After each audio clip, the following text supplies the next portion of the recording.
Okay. It is 7 o'clock on Tuesday, January 25th, and I'm calling the meeting to order. As a preliminary matter, this is Amy Marr, Chair of the Grafton School Committee. I'm going to confirm that all members and persons anticipated on the agenda are present and can hear me. Members, when I call your name, please respond. Laura Often. Here. Elizabeth Spinney. Here. Jennifer Connolly. Here. Annabelle Weber. Here. Maroska Gauhar. Here. And staff, Superintendent Dr. James Cummings. Here. Assistant Superintendent Kristen Gasper. Here. Roseanne Kerposka, Principal of Grafton Middle School. Here. And I'm looking right at him, and Tim Fouth, Assistant Principal of Grafton Middle School. Here. Okay. Good evening.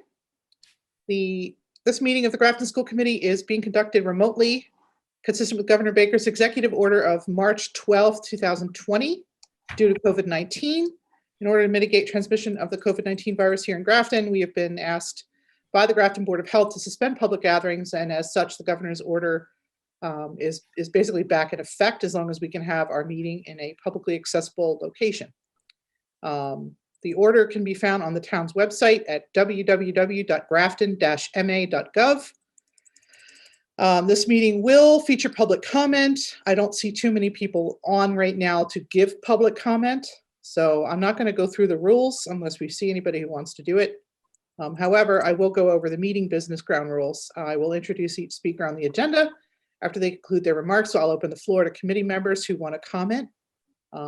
Please hold till your name is called. Please mute your phone or computer when you are not speaking. And please remember to speak in a clear way that helps generate accurate minutes. I don't see anybody on who wants to make a public comment at this time. I would like to ask the committee's indulgence. The last meeting that we had, our student reps were unable to give their reports. They had to sneak off to bed. I would like to promote them to give their reports during public comment tonight, if that's okay. Are there any objections from the committee? Seeing none, I will call on our student representatives. Annabelle, Maroska, whoever wants to go. All right, I'll go first. Today marks the end of Q2. So that's very exciting. That means new classes for the high school starting tomorrow if you have a half-year course. More COVID restrictions have been put in place due to more people getting COVID. But today actually it was announced that spectators are allowed back to see basketball games and hockey games and other games. So that's very exciting. Looking ahead, during February break, the Clark tournament, which is basketball, will be held at Grafton High School, which is very exciting as well. And I don't think there's anything else from me. The spring musical has been announced. It's going to be Grease, and it's going to be performed on April 8th to the 10th. Fingers crossed, nothing happens with COVID. And the student council recently had a fundraiser for the Midwest Food Bank to provide relief for Kentucky and surrounding states due to the recent tornadoes, and they were able to raise over $400 for that. So that was really great. And that's all I have. Great. Thank you very much, ladies. Any questions for our student reps from the committee? Seeing no questions, we'll move on to the school report from Grafton Middle School. Ms. Kerposka. Thank you very much. I'll share my screen.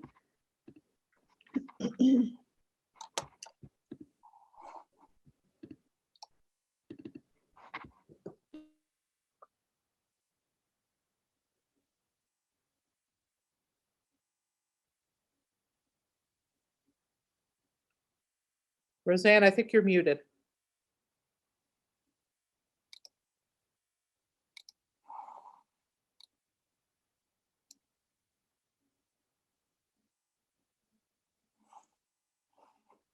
There we go. Oh, no.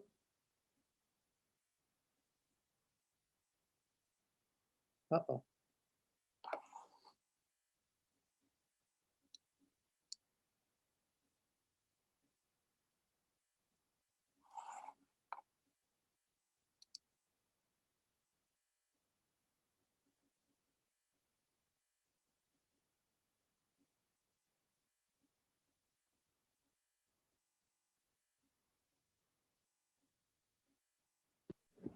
When I share my screen, I get muted, Oh, and I'm not sure why.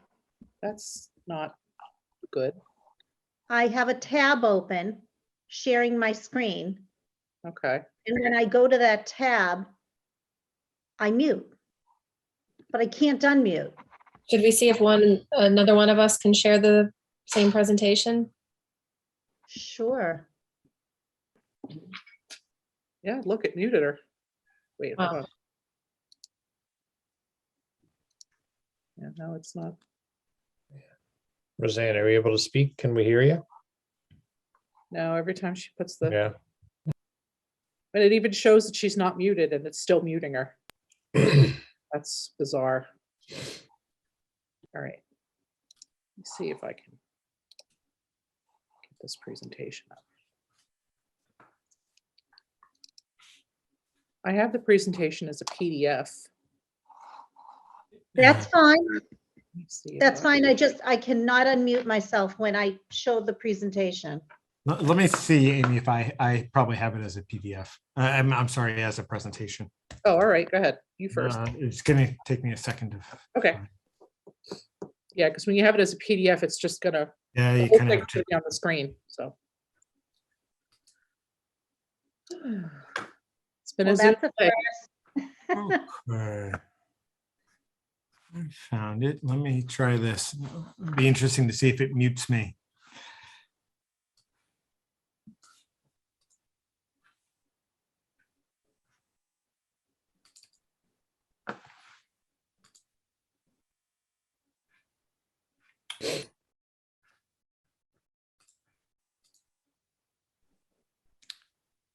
Can you see that? Yep, And we can We hear can you see and too. hear you. hear you. All right, I'll take it. My Awesome. presentation would have been trouble. So just either of you just give me a yell when you want me to go to the next one. Okay, thank you so much. So thank you for welcoming us tonight. It's always a pleasure to share all the good things that are happening at Grafton Middle School. So thank you. Tim and I will share this presentation, and you can go to the next slide.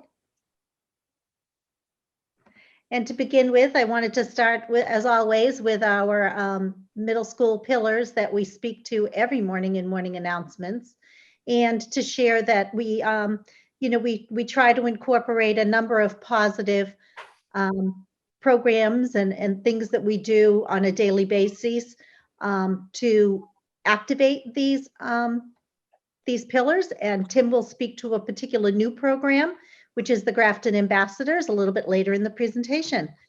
Next slide. So tonight's presentation will speak to instructional strategies. There are a few listed here. And in addition to this, building relationships, which is paramount at the middle school level, so important, well, at every level. So we're doing quite a few things around this, which I will speak to throughout the presentation, as will Tim. And while sharing our accomplishments, we'll be tailoring it to each of the 4 goals that we have in our school improvement plan. Next slide. And to begin with, we always want to say thank you to everyone that's contributed to all of these accomplishments. We wouldn't be here if it wasn't for our energetic, eager to learn GMS students. We are so lucky and so grateful for our students and how they work with us. Our caring, hardworking staff, as you can imagine, we've had a rough go of it the last couple of years with the pandemic, and this year has also been challenging. And it is so incredibly impressive how our GMS staff comes together, works with each other, helps, supports one another, supports us in admin, and we try to do our best to support them. Our dedicated GMS School Advisory Council, which consists of the GMS parents, Dawn Anderson, Kathy Lazo, and Nicholas Kapman, and our teachers, Paula Conlin, Aaron Covert, and Greg King. And we have a community member, Kathy Cedarberg, and I stand as principal and chair. I'd like to also thank our collaborative district admin team. Whenever we need you, you're there, and we are grateful for that. And of course, school committee and all that you do for all of us. Thank you. Next slide, please. So to begin with, tying to our school improvement plan goal 1, to incorporate strategies that maximize student engagement and personalize learning in order to meet the individualized needs of all students. So some of our accomplishments this year, tried to capture as many as possible. So the kind of full slides, I won't read them all, but Special Education PAL Academy, which is our intensive special education program. And the students and the staff in the program came up with this name, PAL Academy, Possibilities for All Learners, which is quite nice. This year, we've had the opportunity to integrate our students in this program into inclusion opportunities. So inclusion classrooms, inclusion activities.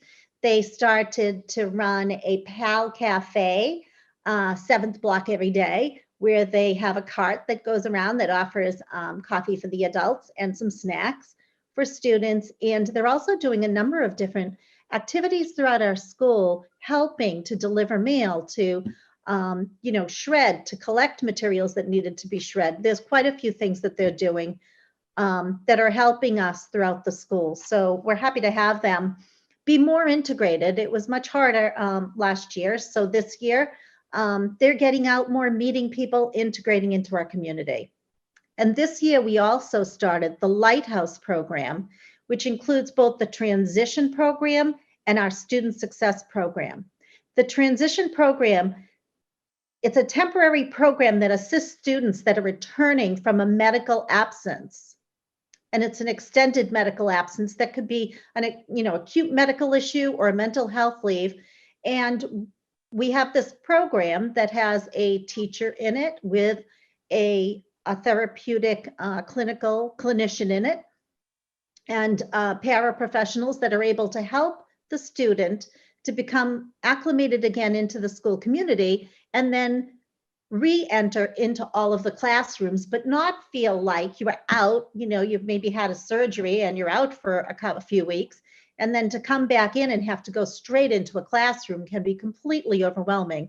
So this program is a wonderful transition program that helps us acclimate students when they return after being out, and be able to, ease their way back in and feel comfortable about it and ready to rock and roll. So the science department has started to incorporate more interactive research-based simulations for STEM learning, and that's in alignment with what the state is doing and what they will be placing on MCAS. So that's very helpful for us. And they're also focusing on choice activities, so students have options and can add their interests into what they're doing to make it more meaningful to them. The math department, I can't see the math department is doing the Galileo benchmark assessments, which are very helpful for us at the beginning, the middle, and the end of the year to assess skills in order to know what needs to be addressed, or and also helps us with placement for the following year. They're also piloting ALEC, which is a program to remediate needs in math. And that's for goal 1. Tim, next slide. Tim's going to do the next slide. There we go. So I think if there are 8, there's a lot of tough things and tough pivot points that we had to go through throughout the pandemic. But one of the benefits that we got out of the pandemic were certainly the ability to go one-to-one. So the one-to-one Chromebooks came around last year. We are certainly taking advantage of them moving forward this year, and all courses and assignments and assessments are dumped onto Schoology. And Schoology has been a wonderful resource to have from a vertical perspective, grades 7 through 12, so that students and families are able to continue their education outside the 4 walls of their regular classroom. The Social Studies Department is offering a grade 8 civics 13th Amendment project, which addresses societal challenges regarding equity and diversity. Our ELA department has increased station work on writing centers. Tracy Kalo has been instrumental in getting that up and running as well, along with Nancy Athenas, our ELA department head. Our World Language department is in their 2nd year of a comprehensible input-based Somos New Sum curriculum, which is student-focused and it involves critical thinking strategies and cooperative learning. Students are able to use multiple platforms such as Google Products, Schoology assessments, and Puzzle, Quizlets. You see Senior Woolley there. The list goes on and on, but our world language department is leading the way with that. Band and chorus. They're now back in person. We took a little bit of a pause last year during the first wave of the pandemic, if you will, but they're now able to engage in person with rehearsals and collaborate within particular sections. They're also doing, to remediate a little bit as well, they're doing individual lessons throughout the school day. Patty Renner has been a huge resource, bringing her over from the high school to combine both the middle school and the high school chorus programs together. And Pete Singley continues to be innovative and lead the way, especially during the pandemic, on how to make these instruments, the band and chorus instruments, if you will, lively and up and running and not miss a beat. The last bit of the goal number one is to continue to increase parent communication regarding student engagement, reaching out to parents and guardians throughout the cycle or quarter and remind them of important deadlines or procedures and providing them with opportunities to catch up on any missed work. Next slide. And now we move on to our school improvement plan goal number 2, which is to align revised curriculum horizontally within grade level and vertically across grade levels to teach as written with a focus on integrating authentic, personalized learning experiences and assessments for all students. So I think one of our greatest strengths, honestly, is our student support teams and the communication network that we have within the school. We have a network of we have student support teams that meet every other week in order to discuss any issues arising with students. And then we have a group that meets once a week for all grade levels and all teams to kind of take all of that information that we gathered throughout all of the team meetings from 5 different teams in our school and we boil it down to what, absolutely needs to be addressed by maybe admin, maybe our adjustment counselor, school psychologist, our nurses. And then we can give advice to teams. But it's almost like we call it the varsity student support team. And it's like a think tank of how to, to solve problems, offer interventions, help out, maybe schedule meetings with families. But I feel like that is a big piece of what we do, is communication and putting the right people together at the right time in order to help students be successful. We also have multi-grade department meetings frequently, absolutely on a monthly basis, and they are continually adjusting the curriculum to the DESC standards or what our students need or what they feel would improve our department curriculums. The math department is conducting a book study on building thinking classrooms in mathematics. It's a book by Peter Liljedahl. And in addition, the math department has adjusted the grade 8 Algebra 1 course in order to better prepare students for freshman Algebra 2 course. And this was done in collaboration with our high schools. We do a lot with our departments working in collaboration with the high school to ensure that we have vertical alignment. And I'd like to thank Tracy Kalo for our grade 7 through 12 curriculum director for assisting with a great deal of this, of what we've talked about with regard to the departments and the work they've done. In addition to that, Tracy is offering a Coaching for Equity book study, which a number of us are a part of. And that's at the district level. So it's we have educators from all different levels, and we're reading the book Coaching for Equity by Elena Aguilar.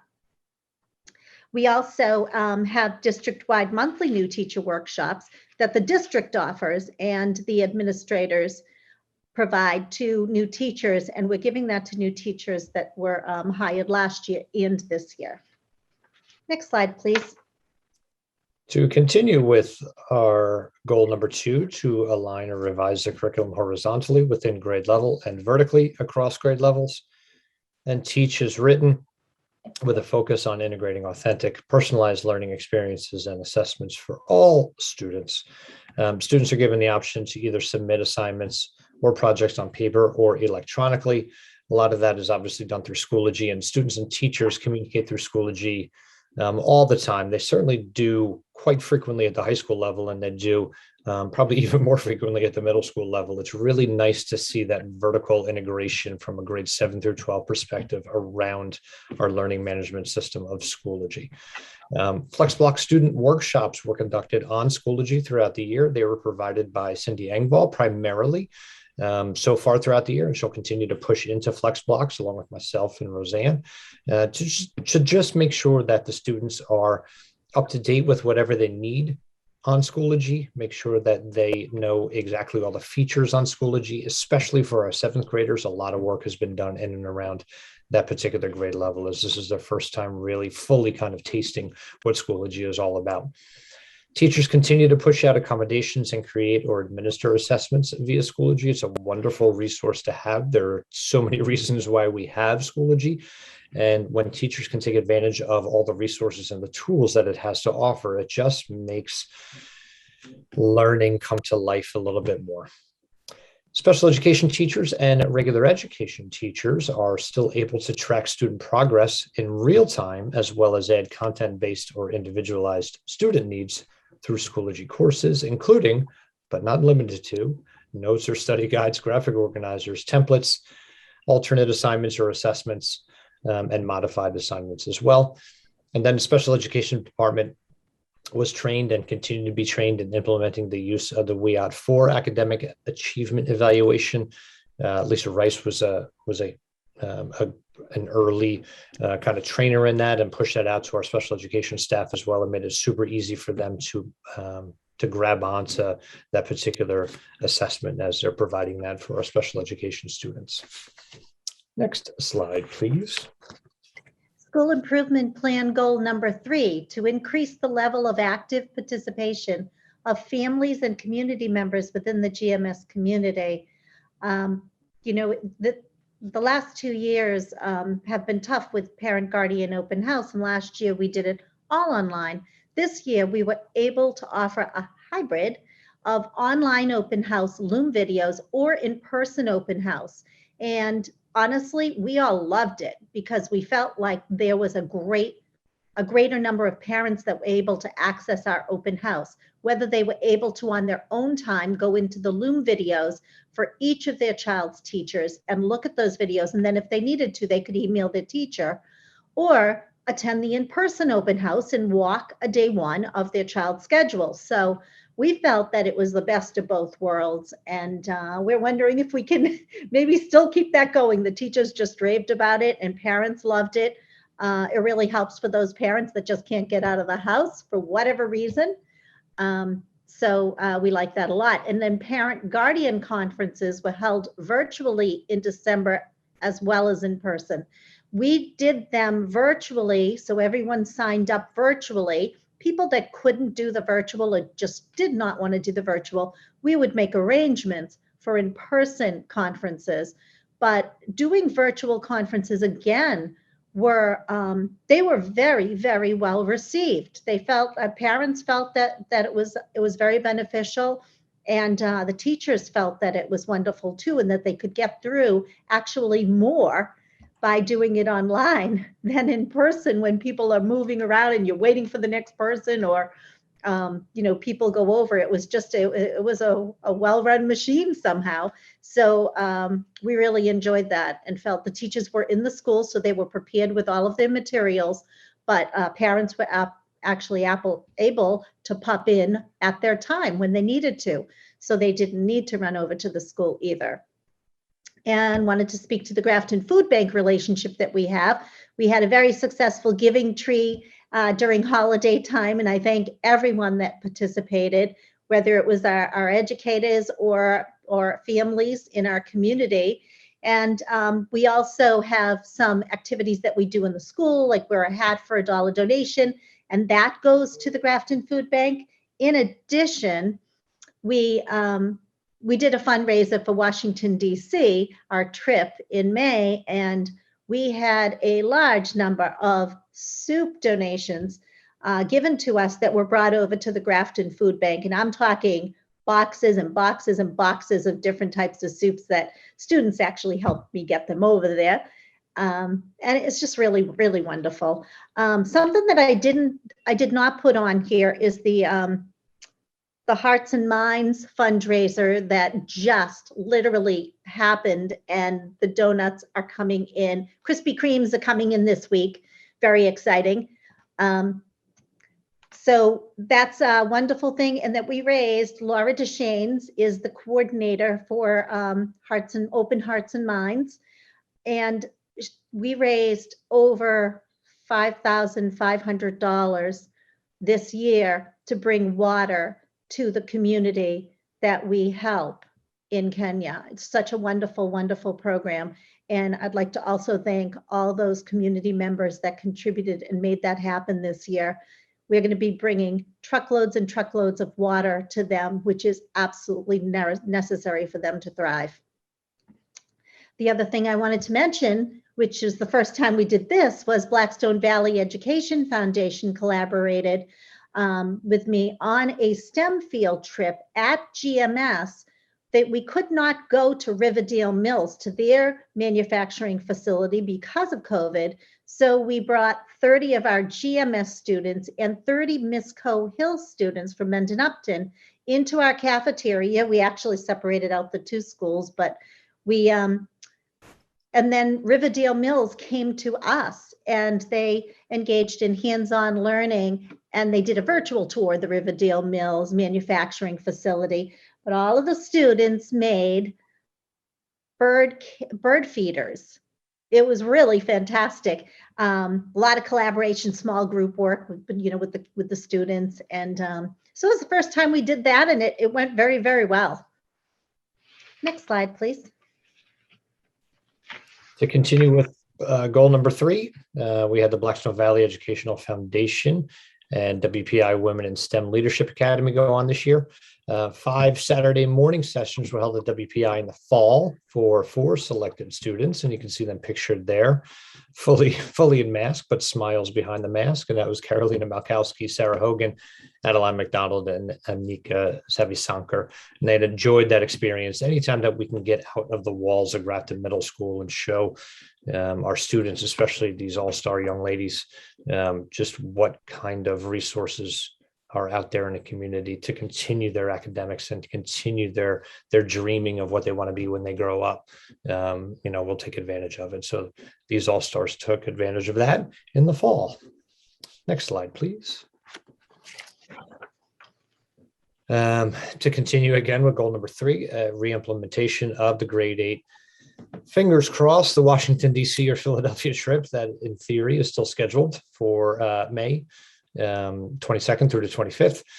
8th grade career day, the anticipated date is on May 18th. This is like our 3rd year in a row, I think, Roseanne, of us doing the career day.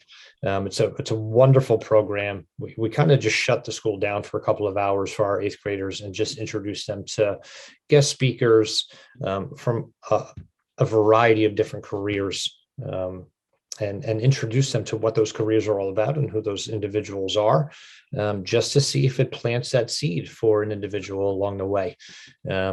We certainly don't have any studies moving forward, but we'd love to probably meet with our 8th graders, 15 or 20 years from now, to see if career day in Grafton Middle School when they were an 8th grader was the seed that needed to be planted for them to continue on with their particular careers. Maybe we'll do that down the line. There's a Connections Conference at Sutton High School that's coming up in March.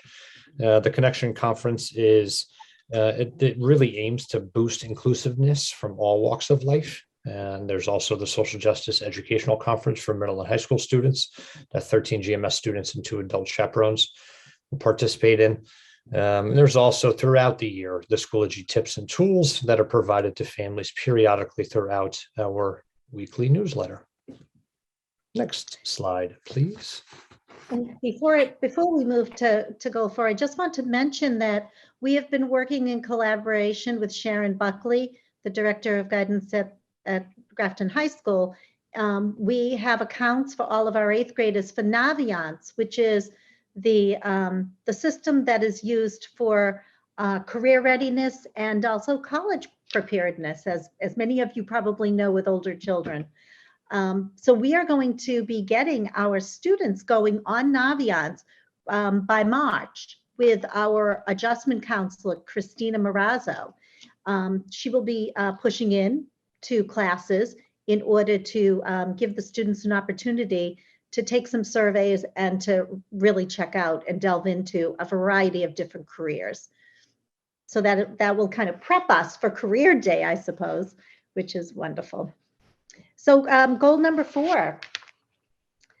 Goal number 4 is near and dear to our hearts. It's to initiate strategies and programs which foster a safe school environment that is substance-free, respectful of all people, and supports student learning of the 5 social emotional learning competencies, which is self-awareness, social awareness, relationship skills, responsible decision-making, and self-management. Huge, huge, huge. So this year, because of the last 2 years and how we had hybrid, we had remote learning academy. Last year, we had multiple orientation meetings for incoming 7th graders. I think we had about 5 of them.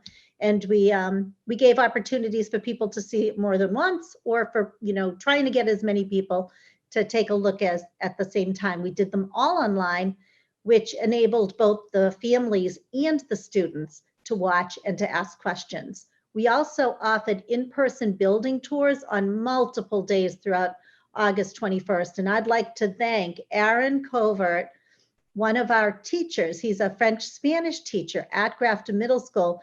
He's also just completed his administration program. And he really wanted to take this on and do it. And he did a fantastic job, offered so many families the opportunity to come and walk around the school and see the school. We also, I feel like we do it every year. We adjust our 3-day One Grafton orientation, which we absolutely love. It's the first 3 days of school. And we tailor it to each year and to what we need in order to acclimate our students in the areas of understanding our school expectations in all different areas, and also personalized activities to get to know the kids and for the students to get to know us. And we also engage them in community building activities during those 3 days as well. They get to go to each one of their classes, so they get to know each and every one of their teachers. But we definitely wait till the second week to just delve right into curriculum, because we feel that working on community building, learning school expectations, and personalizing the relationships between student, teacher, and everyone else in the school is that meaningful that it's worth taking the time to do that up front, and it saves a lot of time later.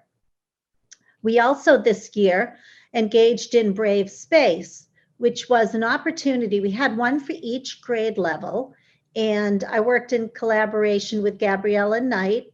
And we also had the Grafton High School Social Justice Club come down, and GSA Club come down as well from the high school. And we had any student that wanted to come and talk about how diversity feels for them at our school. We wanted to know how they felt about equity and diversity.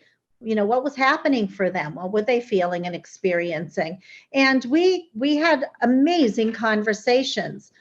Mr. Fouth and I just met, Mr. Fouth, Mrs. Marazzo, and I just met with student council, who liked them so much that they have asked us to do a Brave Space once a month on different topics, which I think is fantastic. So we are going to start a program of Brave Space on a more regular basis, and it's conducted during flex classes for each grade level, so they're not missing a core class, but it gives them a chance to just talk. So we'll have a Brave Space, for example, on stress and how to relieve stress, and each one of them will be on a topic that's really pertinent to the students at this time, and then it will give them ideas and suggestions, and we'll pull in experts or anybody that we need that can help us with each of the topics. I don't really have them yet. We're actually just developing them now, but I am excited that it's moving in a positive direction. Next slide, please. To continue with goal number 4, I think Spirit Day or Spirit Week are always fantastic events to be a part of. It's great to see students and staff, dress up and kind of take on the energy of whatever theme of the day that is. It's a great way to bring our school community together with whatever phenomenal or silly theme, is going on out there. So it's a great way for community building and bonding. Daily mindfulness minutes continue. They follow our Pledge of Allegiance every morning during the morning announcements. Thank goodness that we're able to have our after school clubs and activities kind of back up and running. We held on to as many as we could last year, but those were different times during our first year of the pandemic. But thank goodness we have our after school clubs and activities back this year. The classic clubs like the Anime Club and Art Club and Band Club and Book Club, but even new clubs that came into life this year, like the Cooking Club or the Cricket Club, which was so much fun to watch. Those games were unbelievably competitive.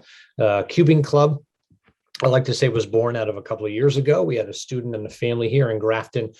Colin Corcoran was a former student of ours who moved away to Chicago with his family, but he, believe it or not, he set a record, a Guinness Book of World Record for the most amount. I know this is going to be crazy, but the most amount of consecutive cubes solved while jumping on a pogo stick without falling off the pogo stick. There's a Guinness Book of World Record for that, and he shattered it. So Grafton is on the map for that. Engineering Club has blown up. There's now the Engineering Club is offered 3 days a week instead of its classic 1 day a week after school, on top of the GSA Club and the Homework Club, Memory Book Club, Peer Leaders, and the list goes on and on, obviously on the screen that you can see there.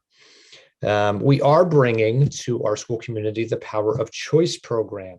This was a presentation by Mrs.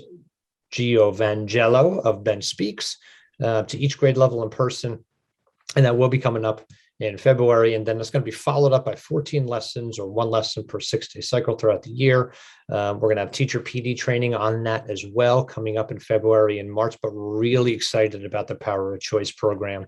Really, I think throughout goal number 4, if there's a common thread throughout it, it really is that unbelievably invaluable asset of SEL. And SEL has been really at the heart and center of, I think, our journey throughout the pandemic, that regardless of whatever medium we're operating in, hybrid or not, connections and human connections and human communication, those things are always going to be at the heart of a healthy school environment.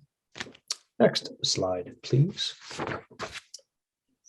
Something new that we started up this year was the GMS Grafton Ambassadors Program. Once a month, each team of teachers kind of look through a particular characteristic lens that we ask them to look through, and those characteristics, can be respect or kindness or empathy or grit or hard work. The list goes on. And then the team of teachers nominate it's around 15 or 16 students who kind of embody those particular characteristics, whether they do it with the spotlight on them or they do it with the spotlight off of them. These students are celebrated and lifted and honored at the end of each particular month.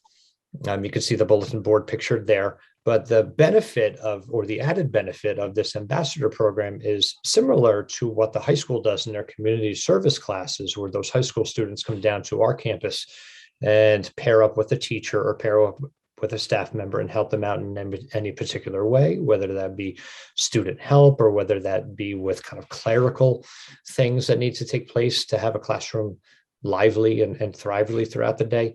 We are extending that to our 2 younger elementary schools, Millbury Street School and North Street School.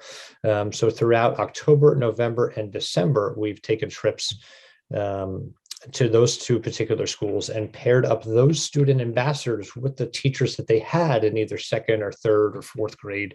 So it was great to kind of see that connection and see that teachers connect with that student again, along with our student ambassadors helping out in the classroom in any way they can. Examples of students helping out in classrooms have been maybe leading a small group in a reading group off on the side, or helping a student kind of navigate Google Classroom, at North Street or Millbury Street, or just being that cheerleader for that student as they're kind of embarking on whatever topic is in class. It's been an unbelievably powerful program, and we obviously will be continuing it throughout the rest of this year and for years to come. Next slide, please. And the final slide for school improvement plan goal number 4. I said it was near and dear to our hearts. We started a campaign at the beginning of the year called Embracing Our Differences, Changing Our World, a whole school GMS campaign. And together, there is a link. There are some links in this presentation. I wanted to mention that I will be posting this link onto our school website if there are people that would like to explore more, but understanding that you have a big meeting agenda after this, we'll buzz through this part. But we did have an initial presentation to our school community read by adults and students in a virtual assembly. And literally it just went from each slide was read by a different staff member or a different student in our school. And it was absolutely wonderful. And it just spoke to all of the different ways that where we can place our energy makes a huge difference. And throughout the year, we had been working on creating a whole school journal, and probably, I would say there were probably about 150 or probably more than 150 entries at this point in our journal. There is a link there, Jay. If you don't mind, Jay, did you show them this before? No, I talked about it at the last meeting, but did not show more than the initial slide. Oh, okay. I just wanted to do you mind if we just like blow through a few of them just so that people could see? This is what our journal is looking like. And these are examples of what our students are providing with some staff entries as well. But it just it's a little long if you but it gives you an idea.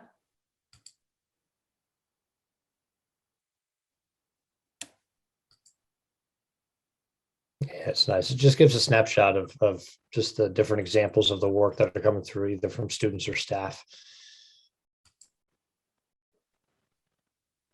So as we progress through this, I'm trying to think about how to present it to the overall school community. I may, put some music to the background and create enough time so that it can be read. There are some wonderful, wonderful pieces of writing in here, and artwork, phenomenal.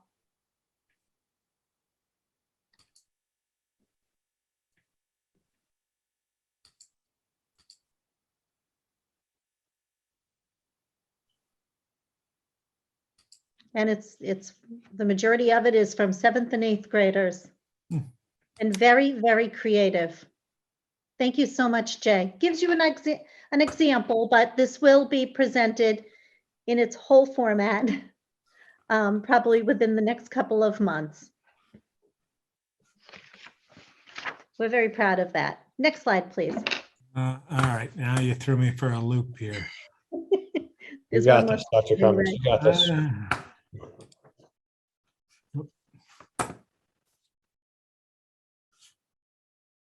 One tab to the left. There we go. Almost there.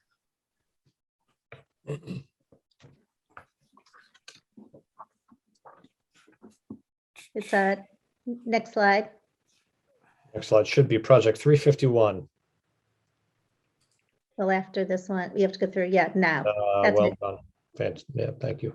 Just a shout out to Alana Derry, who is our project 351 ambassador. Project 351, for those of you guys who do not know, is a statewide program and initiative that gathers together one 8th grader from each of the 351 towns in our beloved Commonwealth.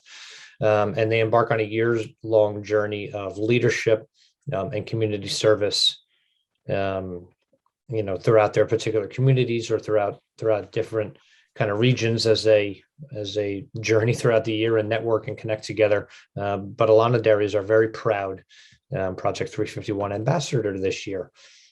She just had her first virtual meeting with all 351 other representatives as well. So she's super excited to be a part of this program and be a part of the family. Thank you very, very much for letting us present.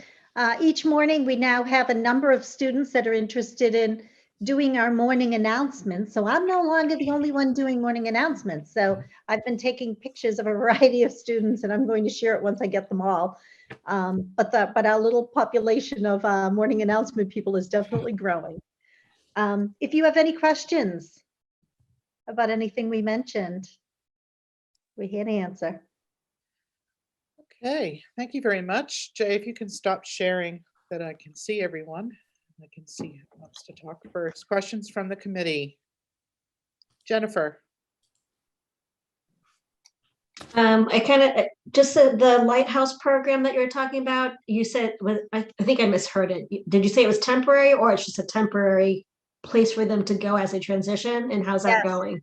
It's a permanent program. It That's is great. a temporary place for students to transition back into our school after having been out for a length of time.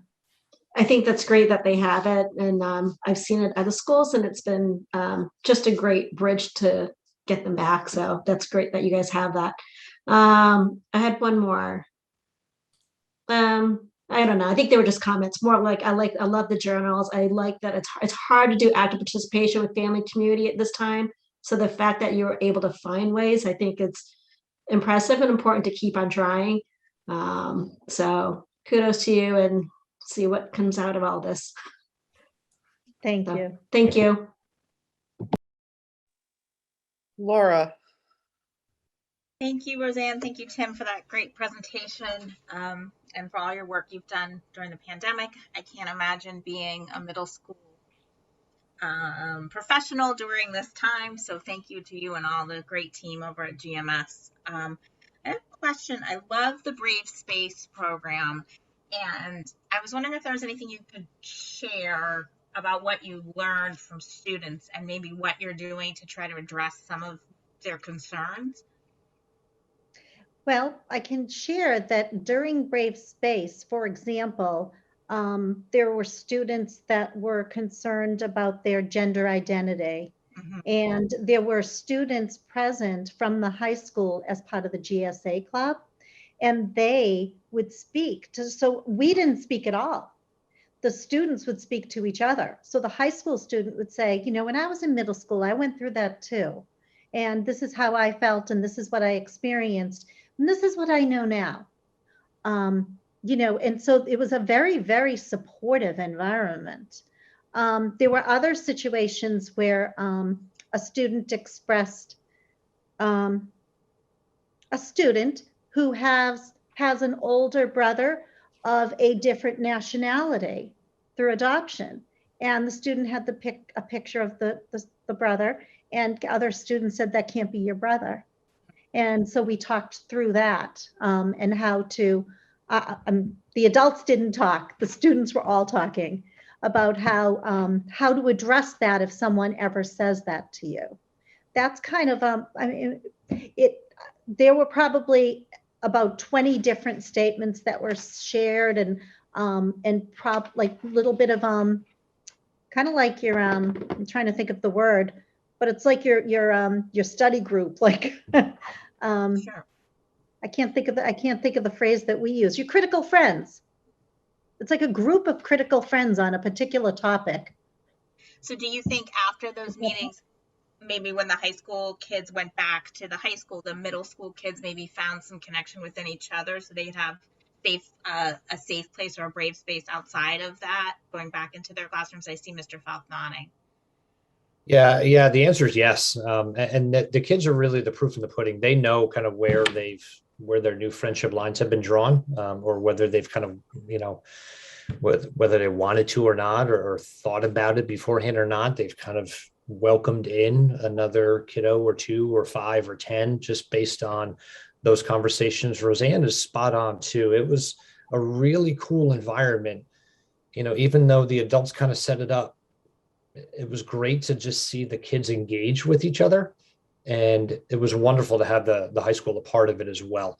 Part of that peer-to-peer or peer mentoring kind of natural instinct that took over. So I think because of that environment, because it wasn't adults speaking to them from kind of a top-down perspective, or even being terrific active listeners, the adults almost removed themselves, and we didn't really do it on purpose. The kids kind of just took the steering wheel and drove it, which was phenomenal to see. So long-winded of me answering your question, but there were just instinctively, I think, groups of kiddos that kind of took each other under their wing, or forged a new relationship with each other to, friendships you're bonded by your commonalities and your likes and your interests. And that was a great way to discover new likes or new interests.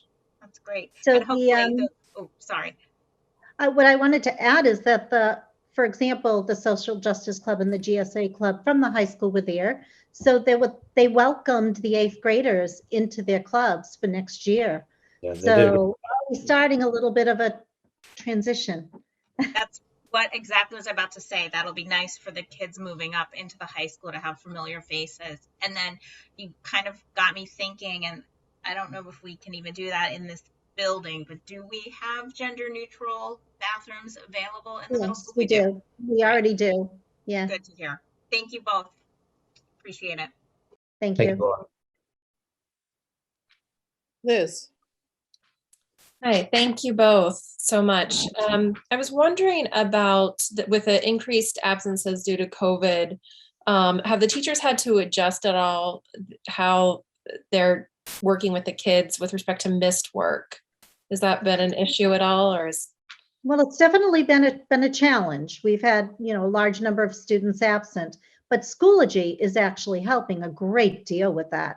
So the teachers are we actually prepared at the beginning of the year for this, not knowing what was going to happen, but the teachers are putting as much information as they can on Schoology to help students not fall behind. And I do urge parents in the newsletter to play, and I urge students in the morning announcements to please try to do what you can. If you're sick, you're sick and you can't do it. But there are a number of people that are non-symptomatic and could potentially get some work done while they're home, and then you wouldn't feel like you're so far behind. I'm not going to say it's been easy. I think it's been quite challenging. Teachers are trying other avenues, such as, for example, doing the writing centers or doing flexible grouping within a classroom also helps to have students that, are a little bit further ahead, and then students that need to catch up a little bit. They can maneuver and manipulate that. The teachers are we're all doing what we can. So I think you kind of already answered my follow-up question, which was going to be about the missed instruction that they're getting in addition to the homework and things that the kids have to do. But it sounds like that's being compensated for too, that already have means in place to make sure that the kids are getting caught up with respect to the instruction they've missed as well, which is great. As best we can. Yeah. I'm sure it's not all going to be perfect because none of us have experienced this before. Yeah, they're missing class, so they're going to miss some things, but as long as they're getting caught up, it sounds like they are. It's great. Couple of other questions. With respect to things like the Social Justice Education Conference, Project 351, and the project at WPI, how are those student representatives selected? Are those identified by teachers at the school and chosen? Do they have to apply? Is it all different? It is. It can be all different. The Okay. WPI, the 4 students that you saw in the picture were nominated by the science department. Okay. The Project 351 is a nomination by the teachers, all teachers in our school, both 7th and 8th grade. To add to that as well, sorry to cut you off, Roseanne, but since the pandemic began, we really opened the avenues for anybody to nominate themselves for 351. It used to be kind of really teacher driven, but then because we lost so many kind of touch points at the beginning of the pandemic, we opened the doors for, if a student wants to nominate themselves, go for it, have a go. And there's a process and there's a little bit of a journey with that as well. But there were, I think, almost equal amount of students who nominated themselves versus students who were nominated by teachers with 351. So that's something that was pretty cool that I think will continue moving forward. Yeah, that's great. I'm always looking out for those quiet kids who kind of hide in the shadows, who maybe don't get recognized by the teachers as much, but they shyly and quietly want to engage in things too. But that's good to hear that they were able to have that opportunity for themselves. Something that I didn't mention that I'd like to mention is that we also have positive principal phone calls where some of those quieter kids that are doing the right things, teachers will give me a little blurb about the child and I will call home and talk to the parents. And I actually like when I get voicemail, because I can leave a message that they can listen to over and over and over again. In addition to that, once a month, we do random acts of kindness. So, probably around the end of the first week of the next month, I bring students down to the cafeteria. We have certificates that they may bring home, and they get some kind of a treat. They seem to really like that too. So we're trying to hit different students. It's great. Different programs. It's great. Thank you. Last question. Sorry if I missed it, but I was just wondering your plans for the end of the year, especially the 8th graders. Were you planning on trying to have a graduation this year, a luau, anything like that? Probably, we would like to do some form of a graduation. We will probably do some kind of an event for the 8th graders that was like last year, it really was a wonderful event that we had outside. We'll figure out we will have some kind of an end of the year graduation, an end of the year event that is celebratory and delightful. But it might not look, it's just, we have to be very cognizant of the safety factors. Of course. All right. That's all I had. Thank you. Thank you very much, Roseanne and Tim. I wanted to, before I ask my questions, I wanted to say that the WPI program was another example of a sort of a self-selection. The female students who were interested had to fill out a online form, and then the teachers selected from that pool. So I thought that was a really nice way to see, like, rather than being plucked out of a class full of kids. My daughter tried for it and didn't get it, but I was so happy that she even tried. So that was a great way to run that, being a Google form and not go talk to this teacher. I think a lot of kids are super shy about going to talk to teachers, which they'll get over it eventually, right? I wanted to echo the happiness about the conferences. I thought that was great. As a parent with kids in multiple schools, I found it way easier to be able to, have, bang out 8 conferences in like 2 hours. And when you cut down the transportation time, that changes the game. And you do get to spend more time with each teacher. You don't have to leave that gap in between. And I thought that was a great solution. I know that there's always going to be people who want to go in person, and I think that's great if you're able to accommodate that. I thought the same thing about the open house. I went in person, but some people just stayed home and watched the videos, and that was great. One question that I have is about Schoology. And I've heard this from a couple of other parents, so I know it's not just me.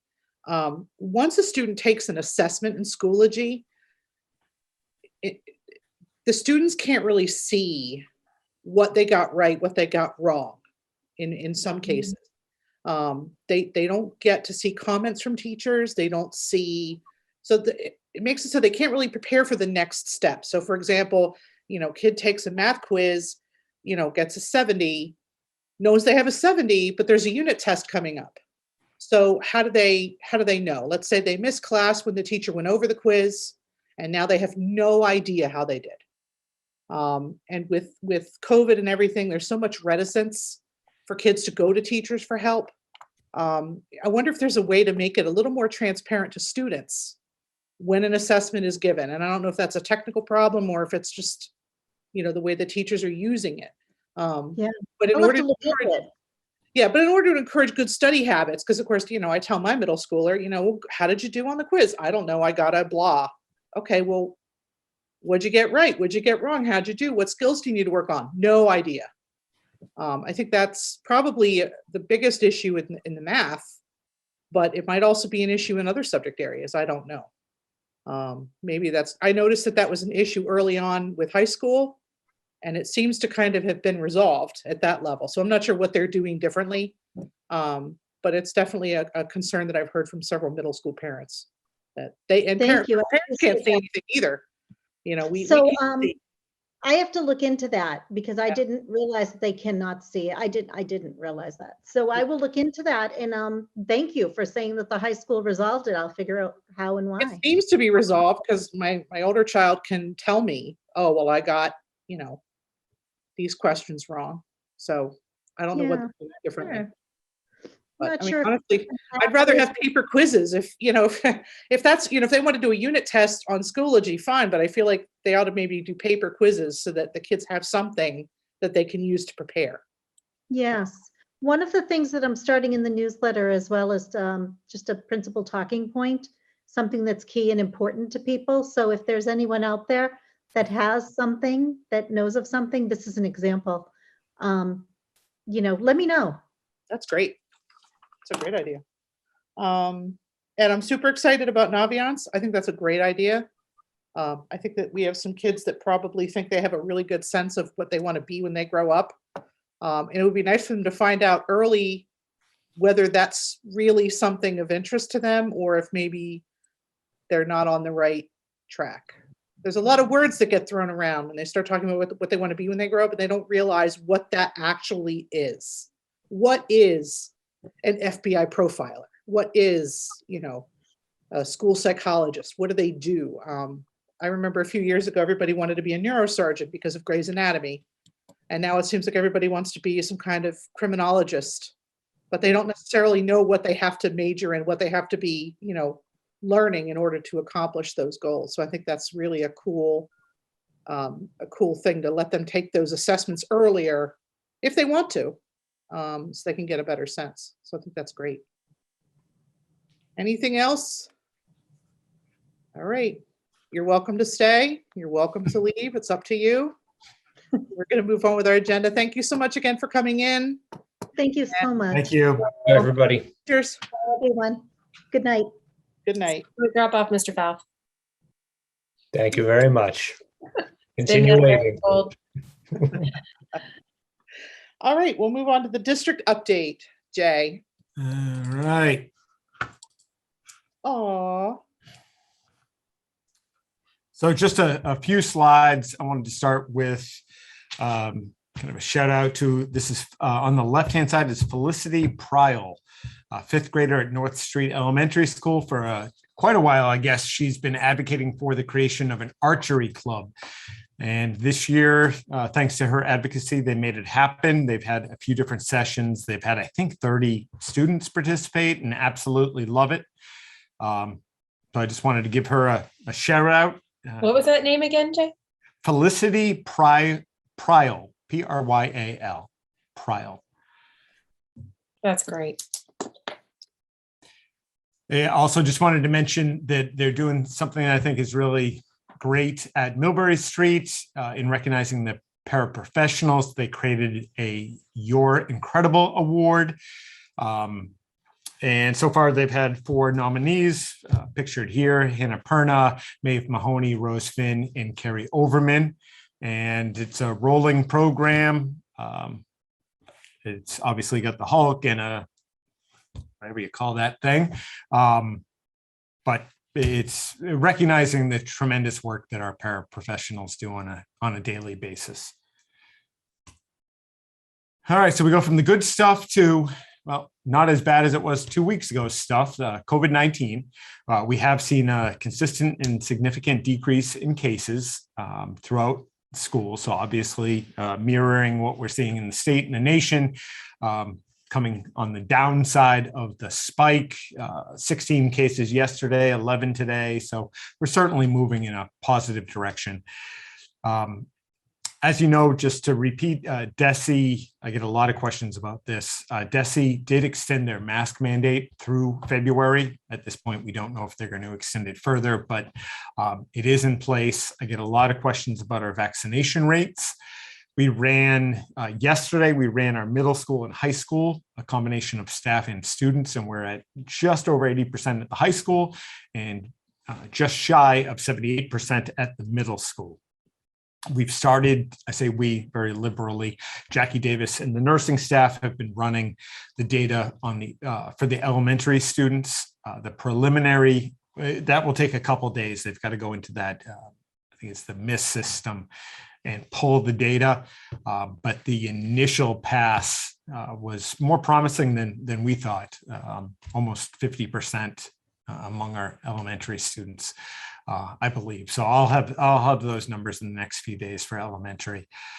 And I didn't put the numbers up here, but staff wise, when we looked at it across the board, we're at about 93% average for all staff, and the lowest we are in any school is 90%. So we've seen a significant uptick in vaccination rates since the policy went into place.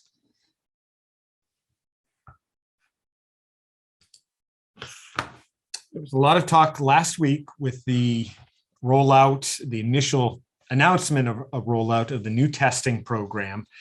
That program is going to involve the provision of the rapid antigen tests to families and to staff members. The tests ideally will come in every other week. They will be distributed, 2 tests per packet. And we would have on a certain day of the week ask that everybody who opts into the program tests and goes to an electronic portal that we'll have on the website, and they'll report positive cases. We won't have anyone report negative cases at this point. About 20 minutes before this meeting started, I received notice from UPS that the staff supplies, all those test kits are going to be arriving here at central office sometime tomorrow. So they're right on schedule with that piece, and I haven't had an update yet as to where the state stands in terms of obviously the much larger supply of student tests, but those are supposed to come in next week. I mentioned that opt-in link, the weekly testing, we've discontinued with participation in this program, discontinued contact tracing and the test and stay program. They had one webinar. So we received as a district all the information that was shared publicly last week. At the end of the week, there was a DESE webinar on the testing program. Wasn't really anything new provided, a little more on the timelines, but it wasn't a great deal of new information at that webinar. There's another webinar, the second one tomorrow, that I'll participate in with Kristen and Jackie Davis, our nursing coordinator. We'll then have a meeting after that and work out, we'll take the additional information we have and work out kind of our finalized plan, put communication together and communicate that out to the entire community Thursday or Friday of this week. And I think that's all I have, and we just shared, we created and shared this flow chart. We did put this out to the community last week in one of the, I think we put it out twice in 2 different communications, but this seems to have been fairly helpful. It's really changing, something that we've been doing for months and months now, and it certainly caused statewide a lot of confusion. Answered a lot of questions, a lot of emails, a lot of questions on Facebook. But I think we did a pretty good job responding to the questions. I would assume once we put out a more finalized plan, we'll have another round of questions and needed communication to follow. I can take any questions you might have. Anyone have questions for Jay? Jen? I was just wondering, have you had any reaction from either the nurses or the community based on the discontinuing the contact tracing or test and stay program? Just the reactions. The first couple days, I might have received maybe 10 emails, not necessarily angry, just wondering how this is all going to work. The nurses were thrilled. We weren't able, given the volume of cases we had, we could not, with any type of fidelity, continue to do the same level of contact tracing. When we had a handful of cases in the district, I mean, it was a mini study for each individual case. And once we got into, 15 plus cases in a single day, it just wasn't tenable. So we ended up, that announcement came on Monday. We were already planning, we didn't know that announcement was going to go out on Monday. So that morning, I was planning on putting out notice that we'd be suspending contact tracing. Not that there wasn't value in it, but it couldn't be done. If we didn't suspend it or put out communication, it would have been just completely disingenuous on our part, because we just couldn't get to everybody. We were getting to cases that were positive 4 or 5 days earlier. And that's, by that time, it's a futile effort. Anybody else? No. I did have one question about the, so you're continuing to update the COVID dashboard. Correct. I haven't done it today. We had 11 cases today. How long does it make sense to continue to do that? And if you're going to continue to do that, can you put the flow chart in there? Because the information that's at the bottom when you scroll is all the old information that talks about contact tracing and that kind of stuff. We can definitely do that. Okay, I just didn't know how long. I haven't received any guidance on it. I'm happy to take it from the school committee. It does seem, and a lot of people like to check it. I know. And have some sense of control and feel. I do it every day. I can continue doing it. We're obviously, we've been doing it now for a couple of years. So we've got a routine to it for sure. I'm wondering so that's data you're getting from the nurses, correct? Correct. Okay, so if parents call in and report a test, is that going into that as well? It's not. Oh, yeah. Okay. Yep, 100%. But if a parent doesn't call and say positive test, then obviously that's not reflected. Correct. Okay. Now I count on everybody to do the right thing, I guess. Yeah. Maybe by the end of the year, you won't have to update that every day. Or maybe Kristen will do it. Who knows? We'll see. Kristen's laughing. Thanks, Amy. You're welcome. You're very capable, Kristen. I know you can handle it. Any other questions for Jay on his district update? All right, we will move on to FY23 budget. All right, I don't have too much on this either. Okay, so last week, as you know, in past years where we did the budget, we dove into the budget throughout the fall. We pretty much have it done, if you will, by December, at least that preliminary budget with a corresponding budget book, make some changes in January. And by about this time, we were kind of done. That was very early. It was earlier than any district I know of. With the new town administrator, Evan Broussard came in, changed the timeline pretty significantly. And we've been kind of basically, because we had a certain process in place before, we've been ahead throughout the year because we were largely had all our ducks in a row in the fall. Anita and I met with Evan Broussard last week and Mary Loria to get a better sense. I think I mentioned this at the last meeting. We wanted to work with them to get a better sense of where they anticipate us landing in terms of that preliminary budget for the school district. So what we had presented prior to that was really just based on wants, needs, and would love to have type of things on there. It wasn't a crazy budget, but knowing that we had everything in there, as we typically do with our first initial draft before we even get to the preliminary. So we met with the town administrator. We talked about numerous things. It was a very good conversation.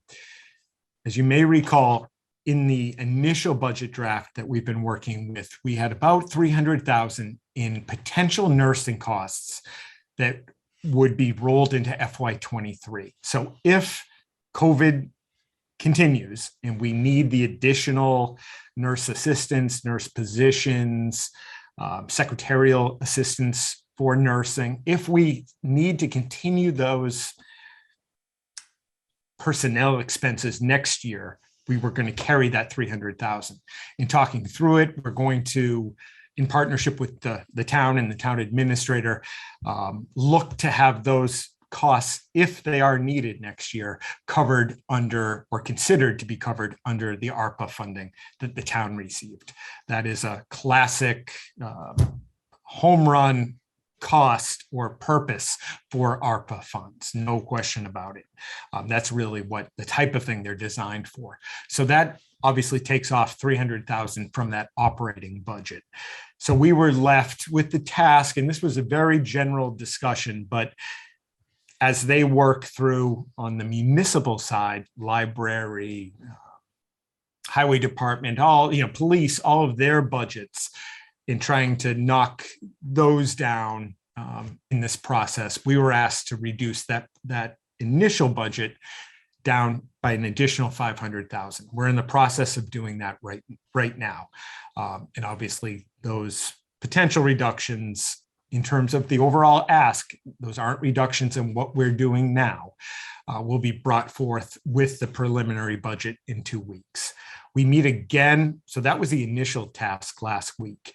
And we agreed that we would meet in a week again, and we're going to do that tomorrow, and talk about where we stand, like what we're looking at for options to reduce that initial ask by 500,000.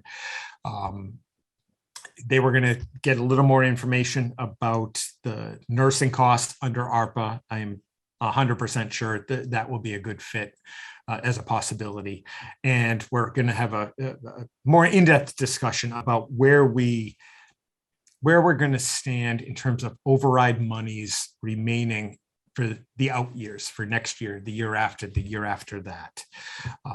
Because obviously that's a big part of the conversation, not only for school committee, but finance committee and the select board as we create that FY23 budget townwide. The state budget just got underway within the last week. And lastly, as a result of that discussion tomorrow, we're going to use whatever those generalized numbers are from the town administrator to build our FY23 budget book.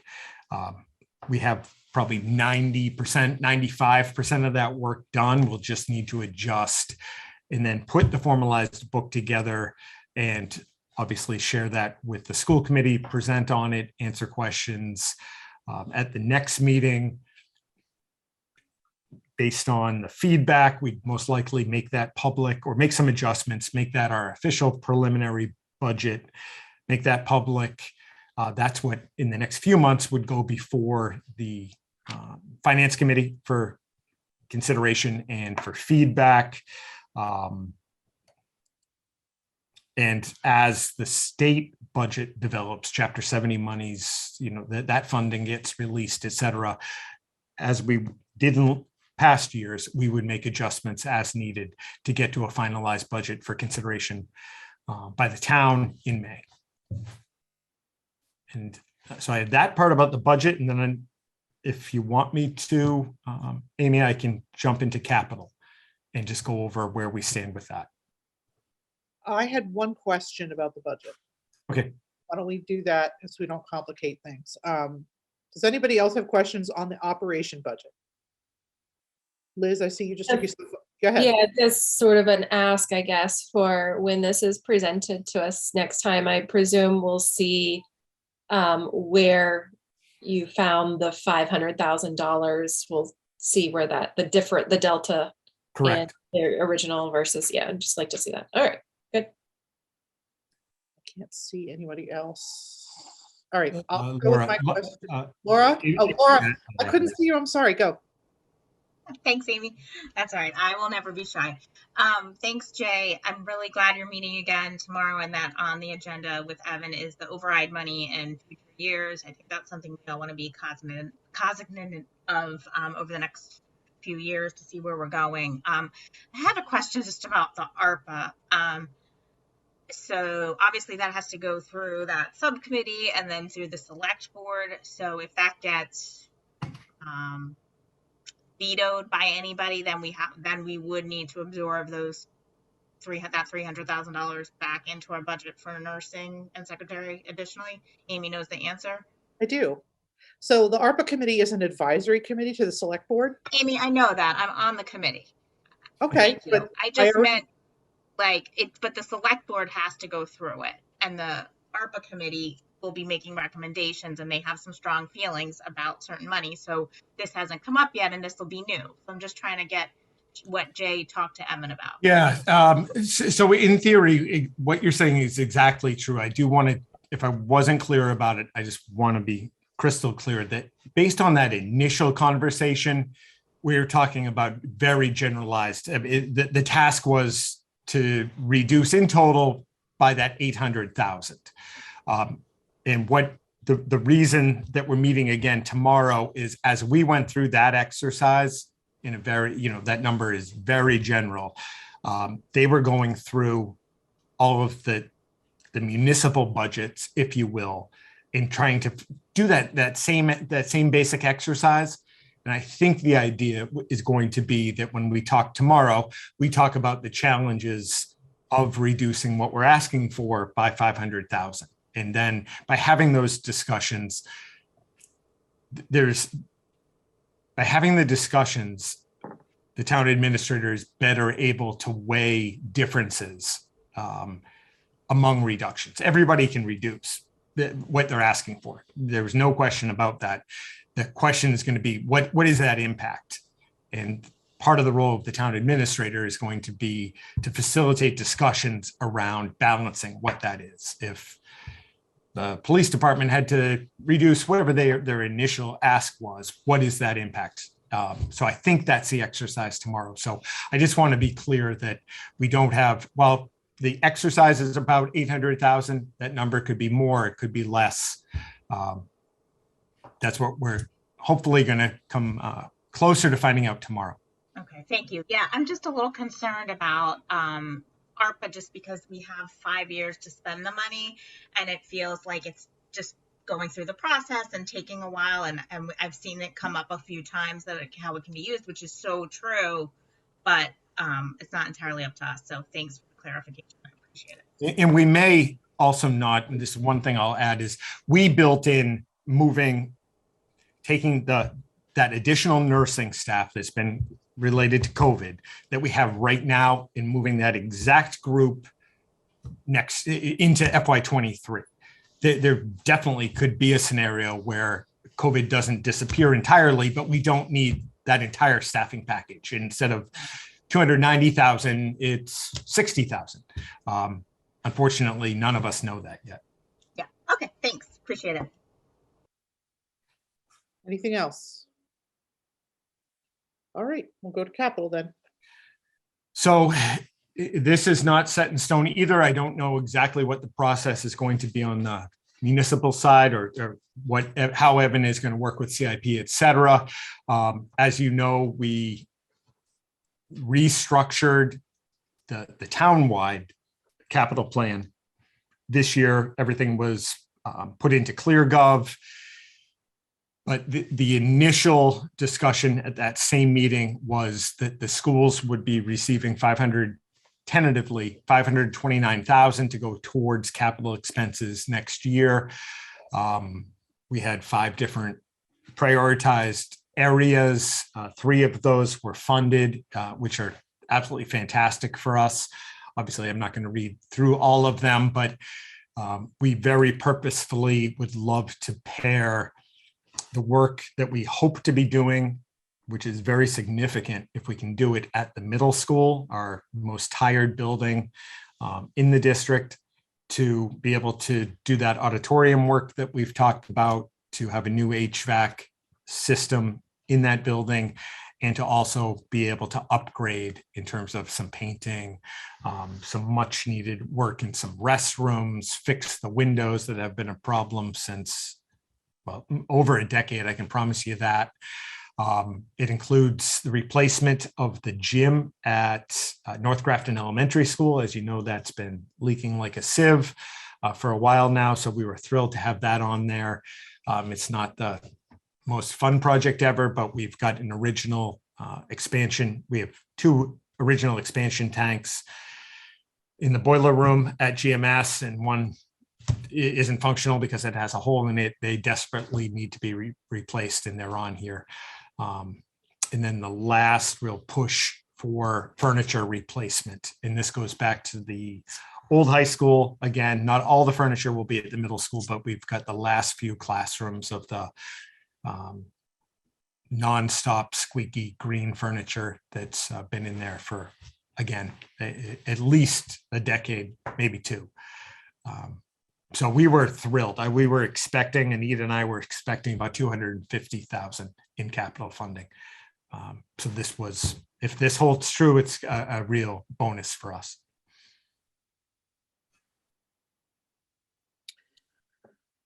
Any members of the committee have any questions? No, just all much needed projects. So I'm really happy to see all of these on the list. This is going to be great if we can take care of these. These are all. Yeah, it would be a refurbished building, almost. Yeah. You know, it's going to seem like overnight, but to really do it in a complete manner, I think is fantastic. It really was like too bad thinking we'd have new HVAC and then all of these issues with an auditorium that, you know, looks like it's at a Hoosiers, really unusable in a lot of ways. So this would be wonderful. Yeah. And I've been in that NGS gym when the water's coming through and gym teachers trying to have class, have gym in there and trying to work around it. And there's buckets and things trying to catch the water when it's raining heavy. And so that's really needed too. So yep. Great if we can do all of these. And these would be done over the summer, Jay, or? Yes. Yeah, everything should be. That will be the goal, to have everything done over the summer. No summer programs in the middle school then? No, we definitely would. Even with the HVAC going in, we just, assuming that goes forward, that's a perfect time to do it all. Do you know when we're going to know about that? I don't. At the next ARPA meeting, we haven't talked in length, Laura and I, but Evan fully understands that in the near future, the next month or 2, we need to get moving and actually commit to that project if we're going to do it and have the supplies and everything lined up to do it in the summer. So we will be advocating for approval of that. Yeah, I mean, I know it's end of January. We still have time, but if we're going to do it, we need to know soon. Well, good luck to you both. All right. Any other questions on capital? We'll move right along. Mascot discussion. Jay, it's you again. All right. I don't think I went in order. Okay. So just really quickly, we've had basically a working punch list since the change was made. I've been operating on the assumption that the charge from the committee to me was, when the opportunity presented itself, essentially to update, to move away from the Indian head, the word Indian, any version of that. We've tried to be as cost effective as possible to date. If we've had a company coming in to work on the floors, we have had them, with additional cost, change the logo on the or the Indian head that was on the Grafton High School gymnasium floor, for example. We did that fairly recently. Painted low cost things, painting over the scoreboard that said Indian and Indian head. When we had the company that comes out to do work upkeep on our turf fields and the track, we had them paint over Grafton Indian. So fairly low cost to this point. So what's before you on this slide is what still needs to be done. And I tried to add some context to it. So we've got the gymnasium floor being worked on this summer. So for $1,500, we would be able to have the Indian with the headdress, have that removed, and probably a G put on that floor this summer. On the side of many of the auditorium chairs is, again, that figurehead. That is going to be no cost, assuming we go ahead with the refurbishment of those chairs in the auditorium. That would obviously be done over the summer. We've got the GMS wall mats. I'll show you a photo of that in a second. We are waiting. We've got a couple quotes out there. We've had wonderful luck with Mascor, as I talked about at the last meeting. We're waiting on a quote from them. So far in our short partnership with them, nobody has out or underbid them, and the quality of the work's been terrific. So we have that. We have the bas reliefs on the building. I'll show you those in a second. The GMS scoreboard, that's just a matter of painting. We'll do that over either February or April break. And then I'm going to show you a photo, but we've got the state championship signs. Oh, I'm sorry, I'm going out of order. We do have the state championship signs near the town border, a few different locations. That will be a minimal cost. I simply haven't reached out again to the highway department. They have the sign making materials. They have somebody that makes the signs. If there's a cost, I expect it to be very minimal, but we'll update those. And in doing so, change the actual look of the signs. And then I'm going to show you momentarily a photo of the banners. We have 23 of them in the high school gymnasium. The initial quote that we have, I think it was $450 per banner, and we have 23 of them. I think that's the right number. And we did have Mascor again when they came out to look at the mats. We had them look at the banners, and we're waiting on a quote from them. So I'll be very surprised if it isn't significantly less.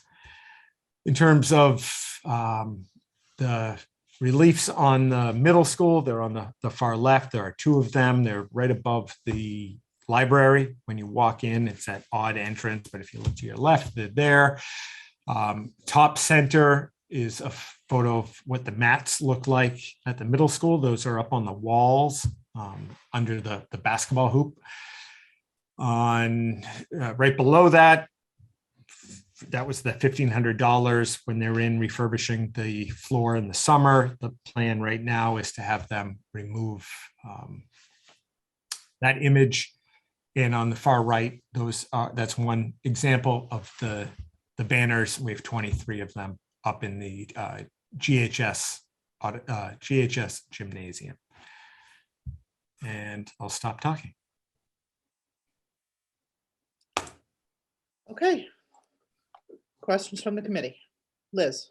No questions, just comments. Thank you for putting all this information together. I wanted to, I think you touched on this a bit, but I did want to reiterate that when we made this motion in July 2020, part of the motion was that this would be updated, that the mascot would be updated over time as budget allows. So the way I see that, there's really, no rush to get a lot of these changes made, but I like what I'm hearing, like the gym floor, that it's being worked on. So it sounds like the perfect time to make that change. And I think that's a lot of the changes that the scope of the changes that we were talking about when we were having this discussion back in July 2020. Things like the chair is getting refurbished. That's perfect. It's coming out then, and the painting, which are easy fixes. Some of the other things, like the stone on the side of the buildings, that's one in my, it's up to you, but in my opinion, that's I don't see that as really the use of a mascot. First of all, it doesn't look like the image is being used as a mascot the way it's being used there in the building. So I wouldn't think there's a rush. That's a pretty kind of significant cost there. So that's one that at least I would put on the very bottom of the list if we ever end up changing that one. But And then the banners, hopefully we could get those cheaper. But I would, that's one that I would put on the bottom of the list too, just because that's not something we need to replace. But if we can reduce the cost in replacing those, I guess it's a nice to have eventually. Those are my thoughts. Thank you, Liz. Laura? Thanks for pulling that information together. So I agree and disagree, I guess, with Liz a little bit. So yes, when we put together this proposal or the policy and we brought up this change, we talked about the funding of it as things needed to be replaced. Yes, I agree with that, except some of those things are never going to need to be replaced. Like championship signs, they don't wear out. They're up forever, right? Like my high school still has our 1992 state basketball tournament up there, So I think for me, it kind of comes to price. This is a lower cost than I thought. And if they're going on a list, I would at least like us to actually map out the list so things actually get done. I mean, if we're going to do this, we should follow through with what we committed to and what our policy is. Now, I will say that the front, the Indian on the stone, I'm kind of with Liz. I don't know. Again, that's something never going to be replaced, right? So we have to decide how harmful that image is, if it's harmful, if it's part of our history that we want to preserve. There are many thoughts of it, but it's still using kind of what we deem to be not the best interpretation of the Native Americans. So I'm kind of in favor of moving forward since the prices seem, I know Liz said they seemed high. To me, they seem low. So obviously we have a little bit of a difference of opinion. But if we didn't do everything, I would like at least to get a plan out there, because there's always going to be things that come up, and the farther we move away from it, it'll just never get done. So those are my 2 cents. Okay, Amy, I misrepresented you, Liz. I'm sorry. Can I clarify? can I just let everybody else talk? Let everybody have a turn and then you can clarify? I suppose my point might get lost, but okay. All right, Jen, did you have anything? You don't have anything. Okay. I wanted to make a point, and Liz, I'll let you clarify in a minute.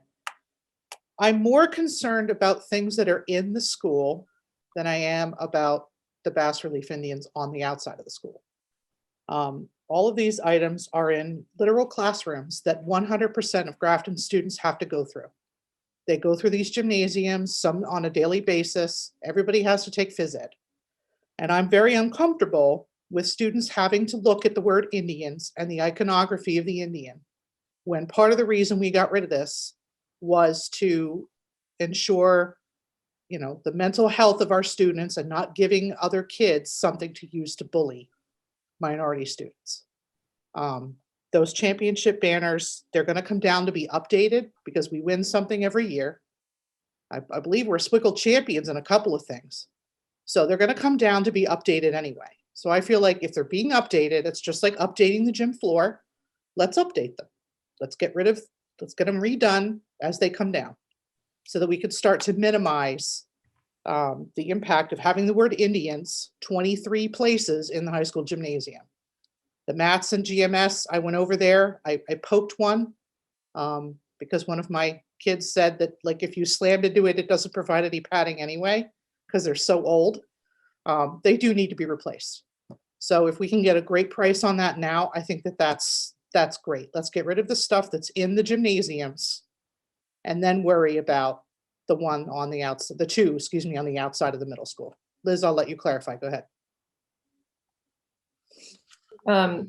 So first, when I was talking about the cost, I was talking about the Bass Relief on the outside.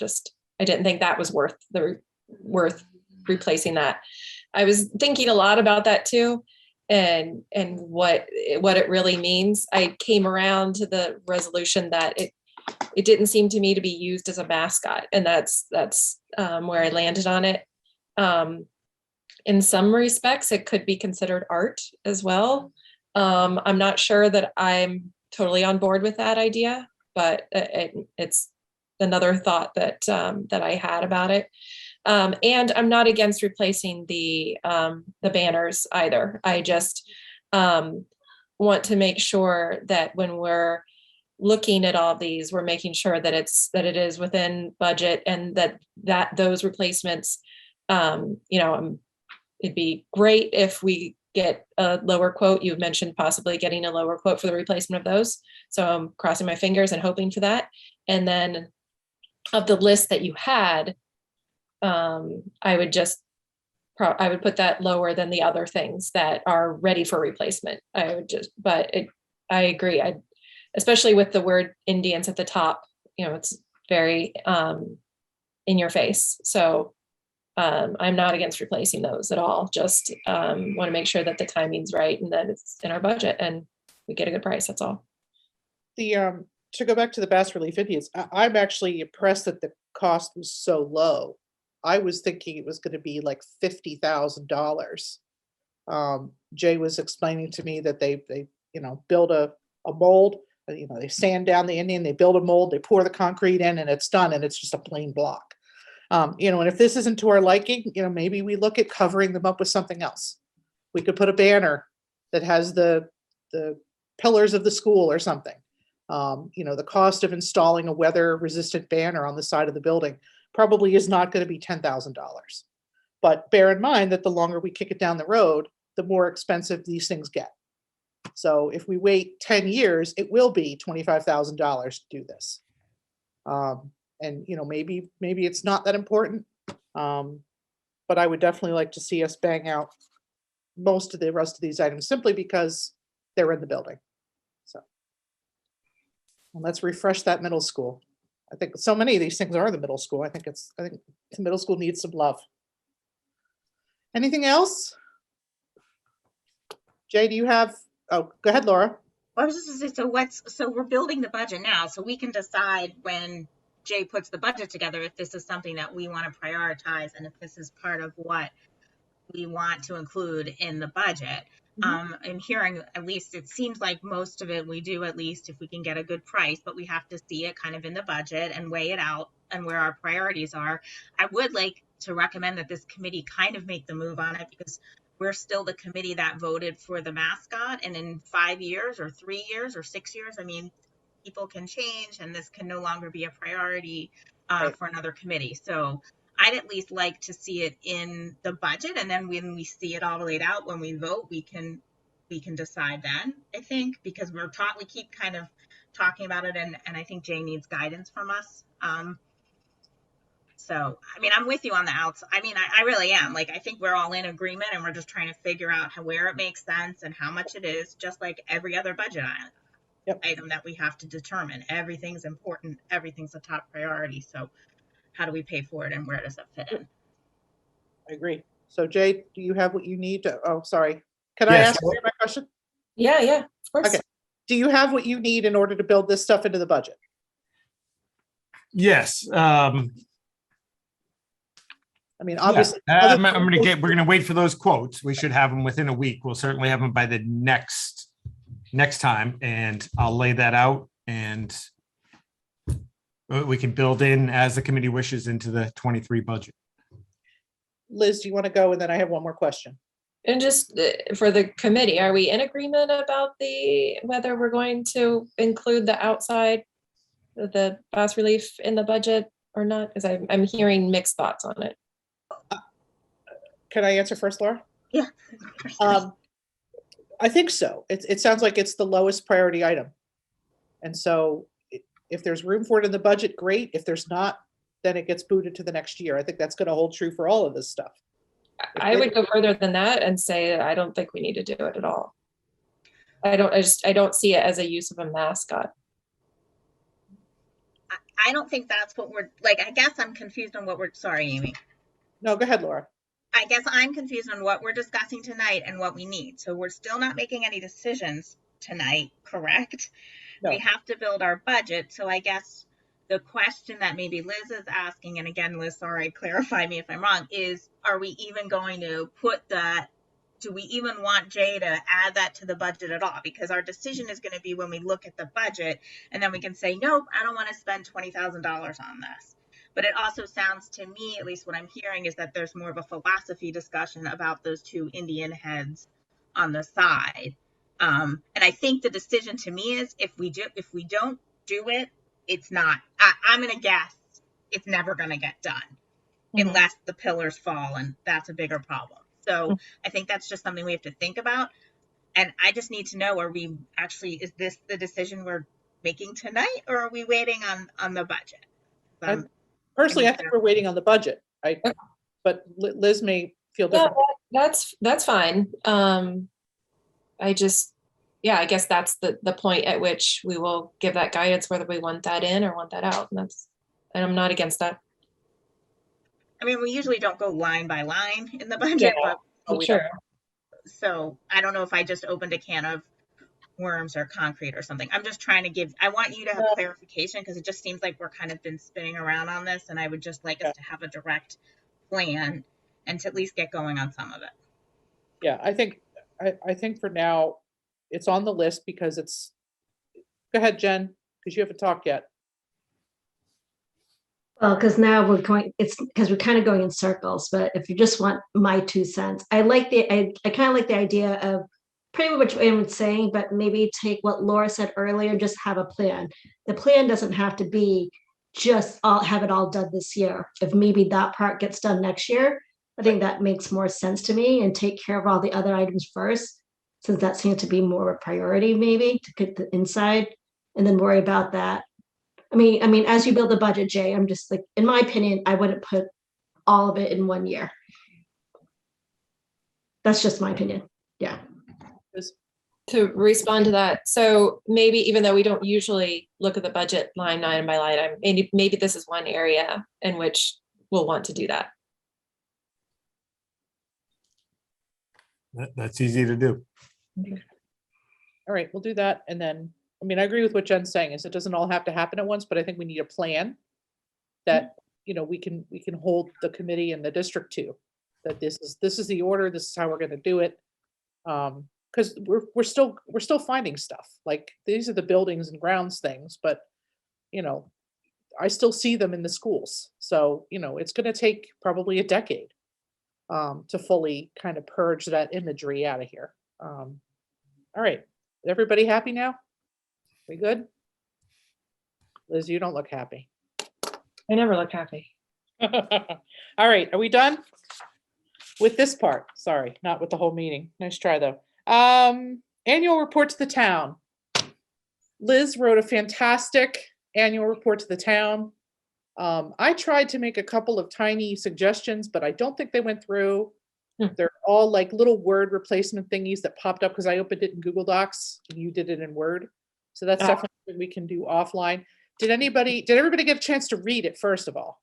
Yeah. Okay, Liz, you're Laura. Go ahead, Laura. So Liz, fantastic job. So thorough. Oh my goodness. I can't even imagine the time it took. So thank you so much. Very, very well done. I had 2 very minor, I didn't know if I should put them in or not. One was just, you talked great about the high school play, the Midsummer Night's Dream. It wasn't on the football field. They actually moved it into the gym at the last minute. That's right. I forgot. We want to be, that's so nitpicky. And then I just wanted to ask, and Amy, I'm not sure if you did it last year. So you welcomed returning members, me and you. You said goodbye to James. Did we also we say goodbye to, it should be Heather Riley, because she retired. So if we could just make sure we acknowledge her in the. I didn't see it, but maybe I missed it. I thought that was the year before. Shouldn't have been, because you took. Yeah, you're right. It was my first year, so it's the report for the year. Yeah, it's so bizarre, my memory. So Jen Conley, I give the full name. I have like a bizarre, like weird memory. Like Jen didn't remember who she. I'm like, you replaced so and so, and then blah blah. So I have a very weird memory for that kind of thing. So those were my only 2 things. Just I want to make sure we acknowledge Heather for her great work, and thank you again. Well done. So was that the same year that we welcomed? So Heather went off. Heather went off, and Liz got voted in, and I got voted in. Welcome yourself. She welcomed both. Yeah, herself. And Rahul. Nope, Rahul was voted in beforehand, so he was already welcome. Wait, no. Rahul and I were elected at the same time. Yes. And then my second term was last, Oh, so yeah, so you I got said we got reelected though last year. I So got we're reelected putting last year. But oh, Yep. so it But wasn't this how- was in June 2020, but you're right. June, so technically when, so in June 2020, that was fiscal year 2020. I mean, fiscal year 20. So that was in the last, should have been in the think that's last wrong. report. I think you're right. Yeah. So I So take back what I this- said about my great memory. Yeah, so this year in fiscal year 21, at the very end of fiscal year 21, you and I were reelected. Yep. So there was no new member. No in new fiscal members. year I 21. forgot. This is your Good job. okay. Sorry, Liz. Isn't the town report, it's, I don't know, it's not the fiscal year, it's the year, isn't It it? is fiscal year. Here. Oh, okay, because I thought when I did it, I included, I don't know. Okay, It was always a challenge to get myself in the mindset of that year from July 1st, 2020 to June 30th, 2021. And that was the only time frame we're talking about. But Well, it's an excellent report. It is the longest school committee report ever. And it's the longest report in the book. I think it's great. We just need to vote to accept, and I don't want to rush us, but I do want to get to the calendar before the students have to leave. so how am I going to get the changes you wanted to make, Amy? You said a little couple. We'll figure it out. We'll figure it out. edits. Yeah, just The little. vote will be with those Okay. edits and Laura's. Yep. Okay. We need a motion to accept your report with edits. So moved. second, Okay, motion made and seconded. All those in favor by roll call. Jen Connolly, aye. Liz Spinney, Aye. Laura Often. Aye. Amy Marr. Aye. Excellent. Okay, we're going to move on to the calendar. Jay's favorite thing. I love the calendar. It's so good. Look how uncomplicated it looks. Yeah. So basically, I think everybody's been part of the process before, but Except the students. I basically draft an initial jumping off point for the school committee to consider. So the school committee won't be asked to vote tonight, but just to consider, give feedback, input, changes, what have you today. So I create that draft calendar. I basically try to keep the things that are kind of unique to Grafton or past practice for us and implement them in the next year's calendar. So the start of the school year, the vacation weeks, et cetera.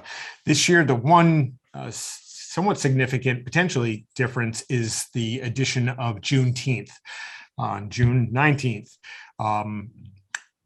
Given just this initial draft, we would have our last day, the 180th day with no snow days on June 16th.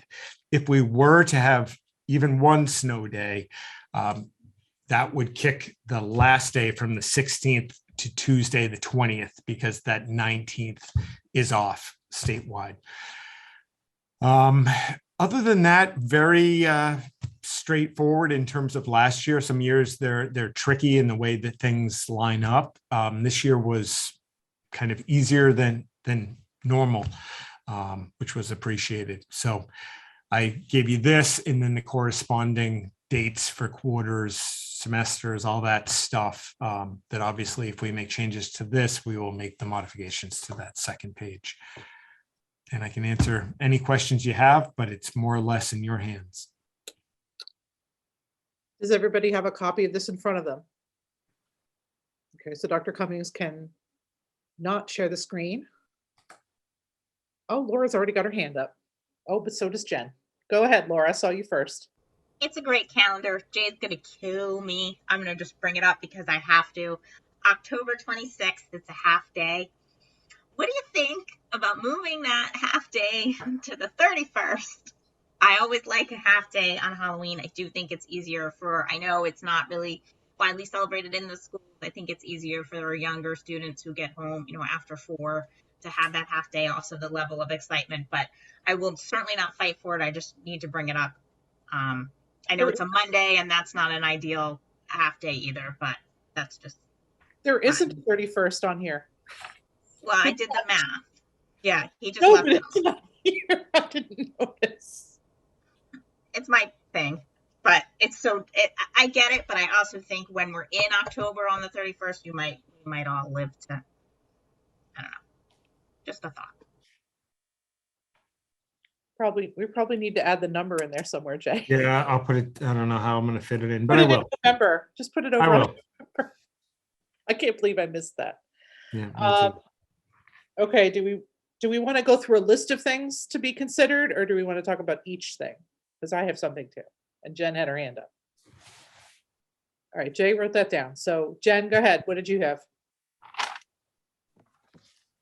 Because we get out on the 16th, is it possible to get out, have the students go to school on December 22nd?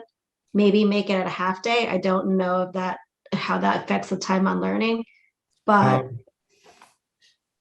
If you did that, I would recommend, and again, you don't have to make all the changes tonight, and we're not obligated to even vote on it at the next meeting if you don't want to. Right now, in terms of time on learning, we can't get past the 5 early release days. So we could make that change in December, and I would recommend we just take one of the existing half days and just make it a full day. yeah, because I think for me, like my concern is I like to build in at least one snow day that doesn't go over into the weekend, which in this case, it's a 3-day weekend because of June the 19th. I don't know. I'm just thinking the end of the year as it gets a little crazy. And where can we take it from? So the easiest day that I could see was December 22nd. Well, I have a thought that's going to probably obliterate that. I've already talked to Jay about this, so he was fine with me bringing it up. Election day is November 8th, and traditionally we do not have the day off because it's only a midterm election. However, I have real concerns about safety. I know that, the political divide continues to grow. We're already, because of COVID, the elections are happening in the gymnasiums and in the cafeterias. If we have to continue to do that, that's going to mean no school. Technically, the school district decides that, not the town clerk. So if Jay says to the town clerk, you can't have the cafeteria that day, then they have to cram everybody in the gymnasiums, and it's just going to have to be what it is. We don't know if mail-in voting is going to still be a thing in the fall. It could be. As of right now, it's not. There will be no fault mail-in voting at this time. I know that's going to be debated at the State House. But what it comes down to for me is student safety. Having 1 or 2 police officers on duty watching the election. If somebody comes into the school, God forbid, and freaks out and has a gun, I would never forgive myself if I didn't at least bring it up. That I've always been a little worried about student safety, having all of these people come into the schools during the school day. Yes, there's a police officer there, but 1 police officer, in my mind, is not going to be enough for this. And so I'd like the committee to consider this one time taking the day off school. And that would mean 2 days off the same week, unfortunately. No school November would only grow. They'd be off the 8th and they'd be off again on Friday the 11th, which is required by law. So that's what I have. Laura, go ahead. So, Amy, I tend to agree with you. That's always been a concern of mine also. First of all, election day should be a federal holiday anyway. It would be nice to give our staff the opportunity to be able to vote during the whole day. That is something that a lot of places are doing. I also agree, maybe not quite to the extent, but I have always thought it was a bit of a safety issue, regardless of the political climate. We're having a lot of strangers coming to our schools. They're not going through the front doors. I know, in some places it's a little, like, at least in the middle school, it's a little separate, but at Millbury Street, it's really not. I think we do a service to the town to let them use our schools. but I really wish we could figure out a different way to vote. It's parking's tricky. It falls on Jay sometimes to organize, and I brought that up before. So I mean, it's tricky, but I would be in favor of that because I think we'll have a larger turnout with the midterms. I don't know where we would take it. I'm not too thrilled about making them go to the 23rd in December if we take that December 22nd off, because that is also going to just be a horrible week. If that's what we have to do, Juneteenth, while it's wonderful that that's a federal holiday and we're celebrating it and I'm all for it, it's tough that it's in June for school calendars, like just to be, because that 19th is going to be right at the end of the year and we are going to have snow days. So to pretend that we're not is silly. So it's tricky, but I'd be willing to kind of think about it and work on it. I mean, I guess it probably looks like it could be that either the 22nd or that Wednesday before Thanksgiving half day. I don't know, which I hate to. I like days off. Well, I want to make sure that the teachers get their professional days too. So Right. I don't want to necessarily take a professional day and put that on December 22nd. Like, what good is that going to do, right? I mean, and that's really the only half days we take, correct? They're all professional days for teachers, yes? Mhm. Okay. Yeah. All right. Liz, go ahead. Yeah, I'm with you. I have those concerns and everything about election day, but I don't know. I guess I'm glad we have another week to look at this, because I'm looking at the schedule and I don't want to take any of those days out. I don't want to change anything. So I'm not sure it's that it would be the right decision, but I think another couple of weeks to look at it and think about it is required. That's why I like this process, because I feel like we do get a chance to mull it over, talk to parents, talk to teachers, talk to kids. Laura, go ahead, and then I have an idea. Well, I was just going to say, do we think maybe it's worth talking to our town clerk and asking? We have our beautiful library now, which has a huge room. We have a municipal center gym. I know it's hard to change precinct locations and that can be confusing for people, but it's January. I mean, is it worth bringing up? And I know people use our schools and they're for the town, and I totally get it. But number one is it's for our students. I mean, we did it in the municipal center before. I voted there. So could we at least maybe have the discussion and see if it's a possibility versus, although I do think we should give our employees a day off, but whatever. I guess that's contract. But I don't know. And I'm sure Candy would. Right, that it's worth asking. I will say that as of right now, we still have the 5 precincts. If we grow even a little bit in the next decade, we're going to have another place to vote anyway. We can't accommodate a 6th precinct in 2 schools. That's just not going to work. But you're right about the library. You're right about the municipal center. We have other facilities. And it might be worth asking now. You're right. They have to send a letter to every resident if they change the location of voting. So that increases, it's an increased cost for the town. Every single resident gets a letter saying this is where you have to vote now. But if you're right, if they're going to do it, they better do it soon. Yeah. So. Well, and I don't know. I mean, it's worth asking. I don't want to be like school committees demanding that we change locations. I do not want that to be the takeaway from this conversation. I would like it to just be maybe a discussion or something we think about, maybe not for this year even, but let's at least bring the discussion up that we have some safety concerns, logistic concerns, and it kind of falls on the schools to have to accommodate during our teaching hours. True. Until we make it a federal holiday, which it should be. It's worth starting that discussion. What do you think, Jay? I can certainly have that discussion. I anticipate it will be that there's agreement and it's going to be, why can't you close schools that day? Based on past conversations. Oh, yeah.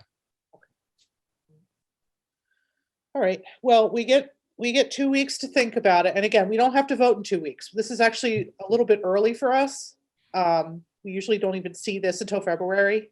So we've got time to think and research. And so I'm glad we had this discussion tonight. It's good. Everybody good to move on, or do we have anything else on the calendar? Okay. All right. Superintendent mid-year goals review. Always fun. Students have already dropped off, so good for them. Okay, how's my contract if you like my update? Okay, I'm going to just whip through this. Feel free to interrupt me at any time. I tried to keep it really simple. I labeled the things in highlighted in green, what I thought we've actually either accomplished or come close to. Yellow, very much in process, and white, it's either hasn't started or kind of under 50% along so far. I have to say, looking at the 3 goals given the year, I kind of cringed when I opened up the document to take a look, and there's not one thing on here. I don't think there's a single thing that's just me. I'll talk about it like I'm doing it, but 99 times out of 100, it's definitely taken a team. So the improvement of communication of the school department budgetary needs for FY23. It's obviously been a very strange year. We did introduce that new budgetary timeline. We haven't, because we still don't have that budget book and the budget together and haven't really had a chance to dive into it. We haven't shared it publicly. We're certainly going to, and we've been ready for a while, but we haven't. I haven't done anything with cable access shows this year. Did a little the year before last, but really nothing in the last 2 years. So I get a 0 on that. We have reset the capital plan, and we've obviously moved everything over and reset with ClearGov software. Tony and Anita Patel have been incredibly helpful with that. We have conducted our ADA self-assessment, which I haven't seen the report yet. That is supposed to be received next week or the week after. But the report has been completed. We're really looking forward to getting our hands on that so that we can start building the identified needs into the ongoing capital plan for the entire town. And I've had meetings with Evan about it. That is going to be not something that's just absorbed on the school side, but something that's looked at, again, town-wide, which I think is fantastic. And tied to the highlighting and communication of the budget, we haven't done anything. I haven't done anything to really increase stakeholder understanding of the budgetary needs and funding realities at this point. Goal 2 was around student learning. Thanks in large part to Bob Wall and especially Nicole McDonald. We've continued to do great work with the implementation of a shift in how we utilize and think about our paraprofessional supports. Even with the challenging year, we've continued professional development in that area. We've done an awful lot, not as much as we would like to do, because obviously we've had what our limited professional development time has been stretched beyond belief this year.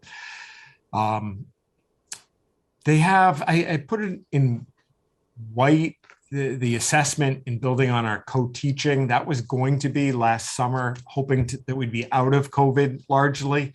Our number one focus across the district was going to be on co-teaching and modifications of instruction. And materials. So we've done some work in that, but we had a training this summer for the administrative team. We brought a consultant in. We were ramping up and ready to go.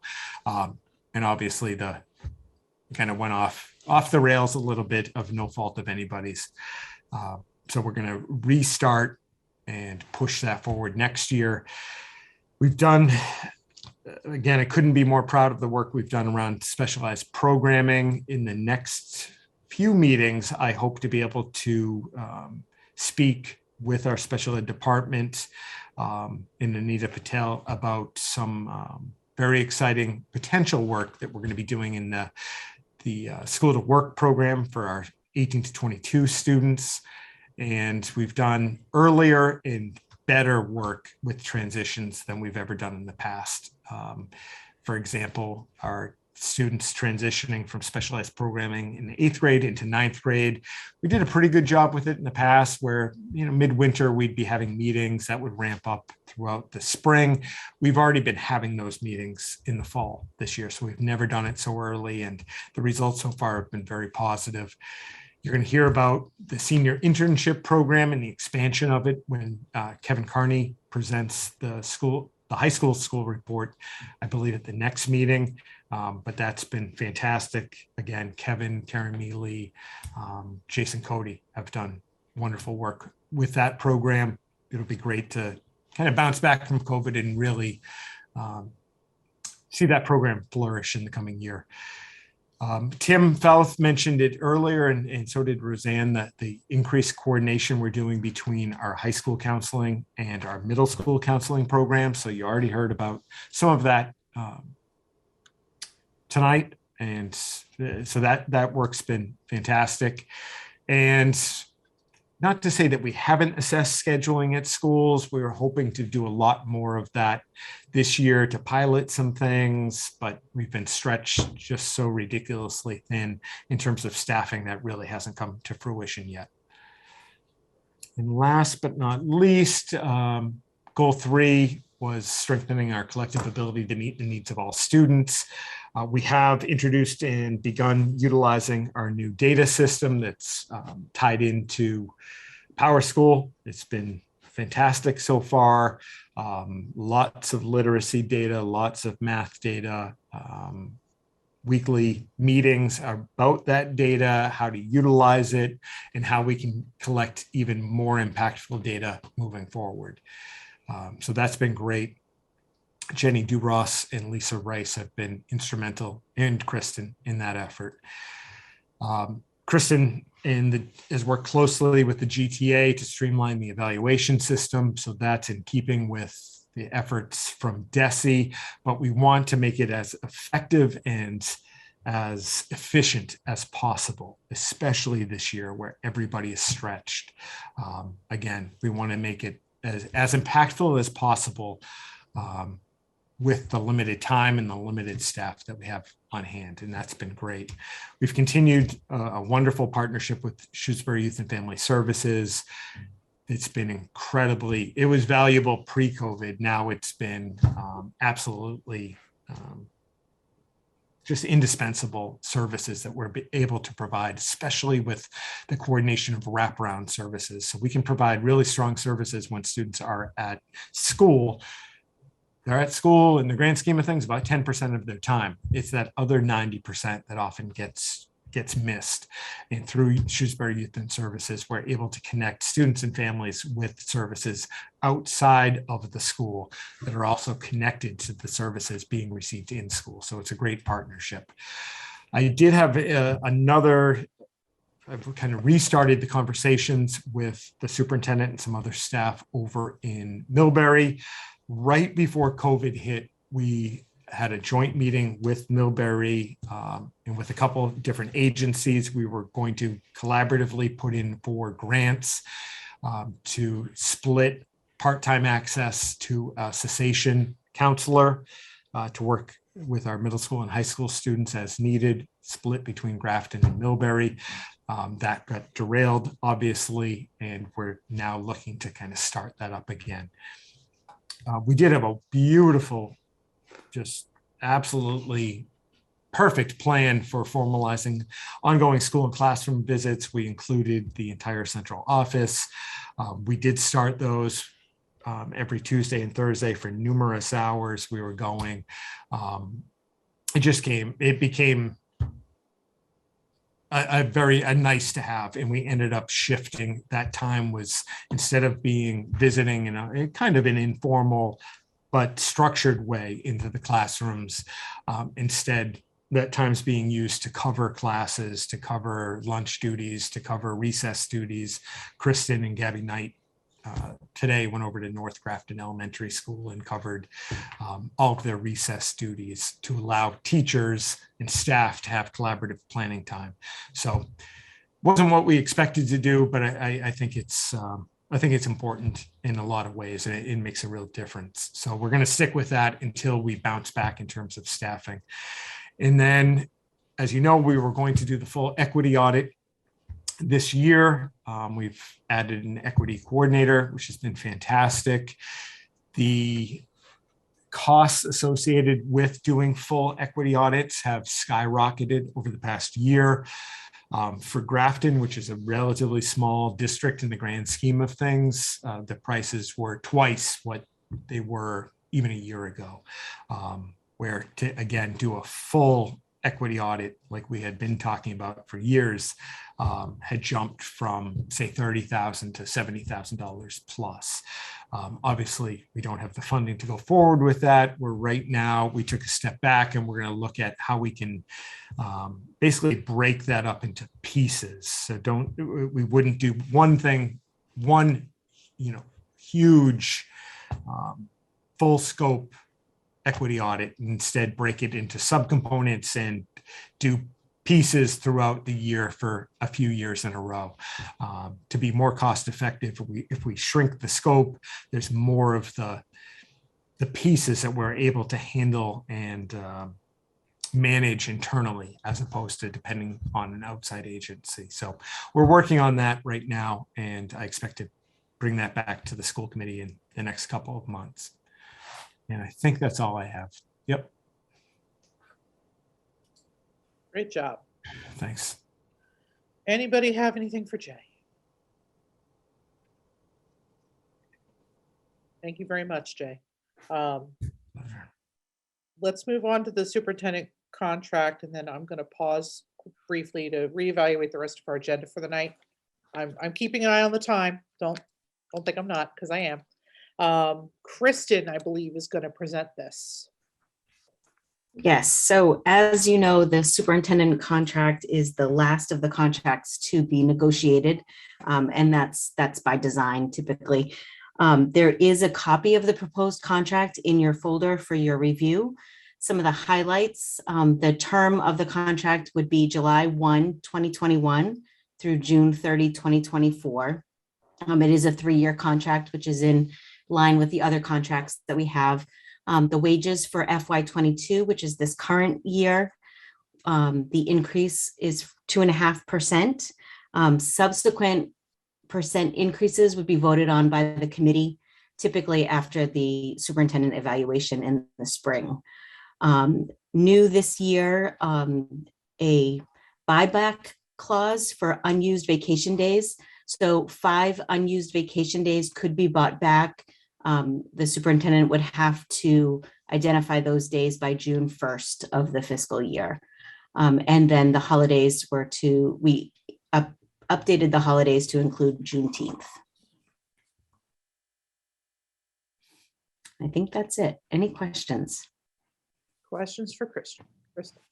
Laura. I don't have any questions. I just wanted to reiterate. So Amy and I were the subcommittee to negotiate this contract with Jay, and I think we're very pleased to be able to offer him a 3-year contract. When we were negotiating with him, we did share that we really believe in him, thanked him for leading the district.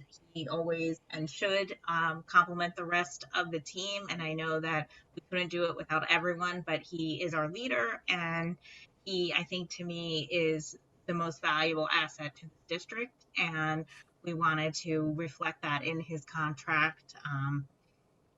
So we're pleased to present it to you, and hope that you'll approve it. Liz. I had 3 just small typos. I assume, do you want me to bring those up here or just send them to Kristen? I would say send them to Kristen. Send them Committee. to Kristen. As long as they're not changing anything, yeah. It's just referenced, like some of the reference to paragraph numbers, I think, and then reference to, it just said fiscal, should have said fiscal year. So it's things like that. So I'll just send them to Kristen. But I had a question about how the subsequent year salaries work. In the contract, it talks about the ability to consult with the school committee to look at the number for the second and third years. But in the description, it sounded like that was assumed. That was an automatic. That's how we're going to look at the salary year after year based on the review and other factors. So I don't know if, if I could, I would tighten up that language a bit, but if that's just, I'm fine with it as well. If that's just the practice, if it's understood that will happen, but there didn't seem to be any fallback language if superintendent doesn't come to the school committee and ask for the salary to be reevaluated, that it would continue to be the same as the first year or anything like that. So, maybe it's fine because it's understood, everyone knows, and this is how it's been for many, many years, but I just wanted to raise that question mark that I had with the description. So if he doesn't ask, my understanding of the language is if he doesn't ask and we give him a good review, he gets the 2.5%. If he asks for a salary review and we give him a great evaluation, Laura's shaking her head. Go ahead, Laura. What was your answer? No, keep going though. I am, because I guess maybe Liz is right, because it's not an automatic 2.5 for our administrative staff. That's an automatic to whatever we settled with our 3-year contracts with our units. But the administration isn't on, they're not a union, so it's year to year. So some years they've had to take a 1% depending on budget. So we haven't mapped out anything past 2022 for him. Okay. Because that's consistent, correct, Kristen and Jay, with the rest of our administrative staff. And I think there's one thing that I want to say is that Jay is very cognizant. I can't even speak anymore. He recognizes he won't take more than anybody else will get. Mm-hmm. I'll just put it that way. So we wouldn't agree to that.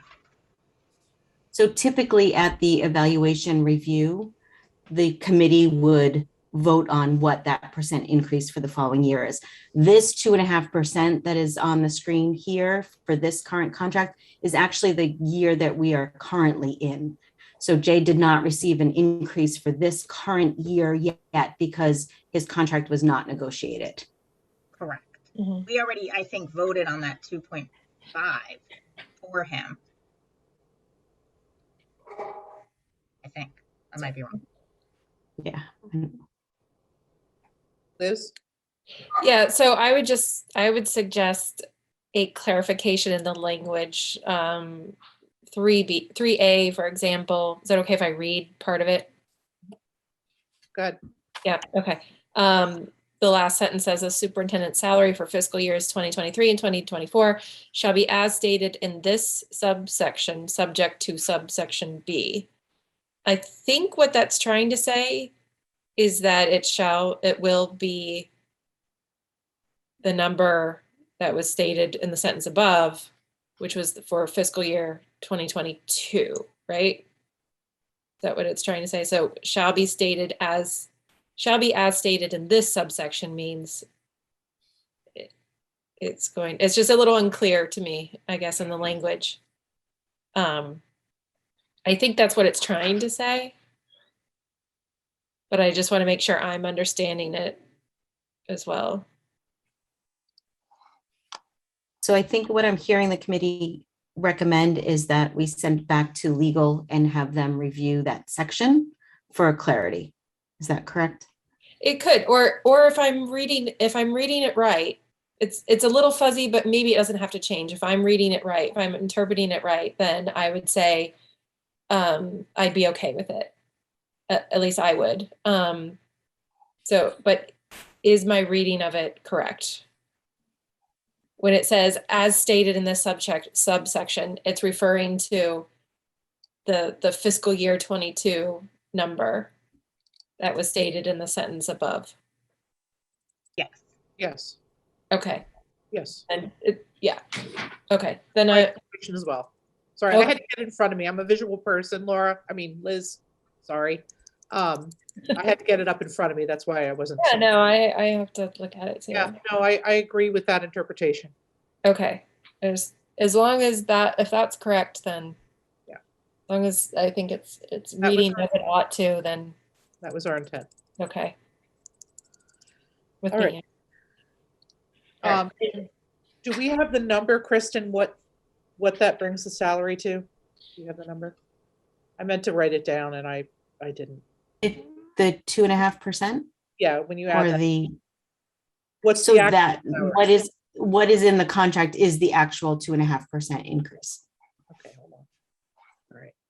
So since the general public can't see it. Oh, I'm sorry. Do you want me to read that number out? Yes, could I you? apologize. That's okay. Sure, it's 100, so it's annualized at 190,139 and 49 cents. Took me so long to get that up that I couldn't even find it in the document. I apologize. It is getting late. All right, thank you. So what do we think? Laura? Madam Chair, I would like Yes. to make a motion to accept the superintendent's contract for the fiscal year 2021 through 2024. Is that correct? Or 2020? Yeah, as presented. Second, Seconded by Jen. Question from Liz. Just confirming that Laura said as presented, but I just want to confirm that the edits that I'm going to send to Kristen. yeah. Okay. They don't change the meaning of the contracts, right? No. Yeah. So yeah, sorry. With All right. Liz's edits. All those in favor, or any further discussion? All those in favor? By roll call. Jen Connolly. Jen Connolly, aye. Liz Finney. Aye. Laura Often. Aye. Amy Marr. Aye. I almost forgot to say aye. All right. Motion carries. Thank you. Thank you, Jay, for your patience. Thank you all. Madam Chair. Yeah, Laura. I'm sorry. I know I should have probably done this in the session. I just want to reiterate that this is our largest contract for the for this person that reports directly to us, and that this is a very nice thing. And Jay, we really appreciate your work, and I think it shows our confidence in you that we wanted to re-sign you, and we appreciate all your work that you're doing. So I know it's late and we've been nitpicking on some things, but I don't want it lost on you how much we appreciate you. And if I'm speaking out of turn, I apologize. But The feeling is mutual. Thank you. All right. So really briefly, before we move on to the next agenda item, I would like to propose to the committee that we actually, and this is not, that we actually skip minutes tonight and we actually put off policy for another week unless there's something that you absolutely need to have a first reading tonight. We've still got a couple things that we absolutely have to get to tonight. Minutes is not one of them. And if there's something in policy, I would like to know if there's something of particular importance that we need to talk about tonight. I see Liz and Laura thinking. Thinking. Okay, I'll give you a couple minutes. We're going to talk about other things. You let me know when we get there, okay? All right, future agenda schedule planning. So, it's not on this schedule, but we do have our meeting on February 1st to appoint our new committee member. There are two sets of questions in the drive. One is the original set that I had Jay send out. One is a set that has some suggestions from Liz. I had two things that I wanted to bring up. One, there's a question that Liz is proposing to remove that I want to keep. And the other is the number of questions. We have 4 candidates. We have 1 hour and we have a hard stop. Yeah, I know. It's tough. The meeting at this point is going to be a hybrid of Zoom versus in person. So I'm concerned that if we have, I think there's like 8 or 9 questions now, that, the candidates are each going to get 1 to 2 minutes per question, and then we still have to deliberate and make a decision. I see head shaking and discomfort, so that's why I wanted to bring this up now. Laura, go ahead. No, I mean, I think I would recommend that we find another date then. If the select board can only give us an hour, then this date doesn't work. We cannot, this is, no. I mean, it's not fair to our community to be able to vet people with 2 questions. Then it's going to go to the person we know the most or whatever. I mean, I'm a little shocked that we're only given an hour with a hard stop for 4 candidates. So that's 25 minutes per person to vet through. This is an important position. I know this is also important that we need to fill it, but if we can't find a date, I mean, we were given 2 dates, both were Tuesdays. There, as far as I'm aware, there was no discussion of us being able to do like another night even. I mean, this is a huge important position. So I'm kind of Let me upset. revise something that I said. I said a hard stop. I did talk to the chair. The chair said he was willing to go a little bit past 7, but they do have a full agenda. Yeah, that's why The other thing is, I'm not quite sure where meeting. you got 2 questions per person. I didn't say 2 questions per person. I said there are 9 questions in the document right now. That's a lot. I think we could cut it back. We don't have to accept all of the suggestions that Liz gave us. But there was 1 question that she took out that I want to make sure gets put back in. So if we can't do it in an hour, let's say an hour 20, can we not do it in an hour 20? I just don't think we need 9 questions per candidate.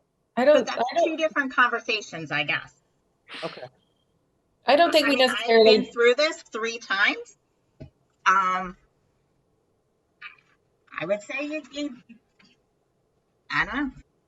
Go ahead, Liz. You need a lot more than 2. Go ahead. I don't think we necessarily need 9 questions, and so 2 parts. I don't necessarily think we need 9. My suggestions were just that, so we could talk about those.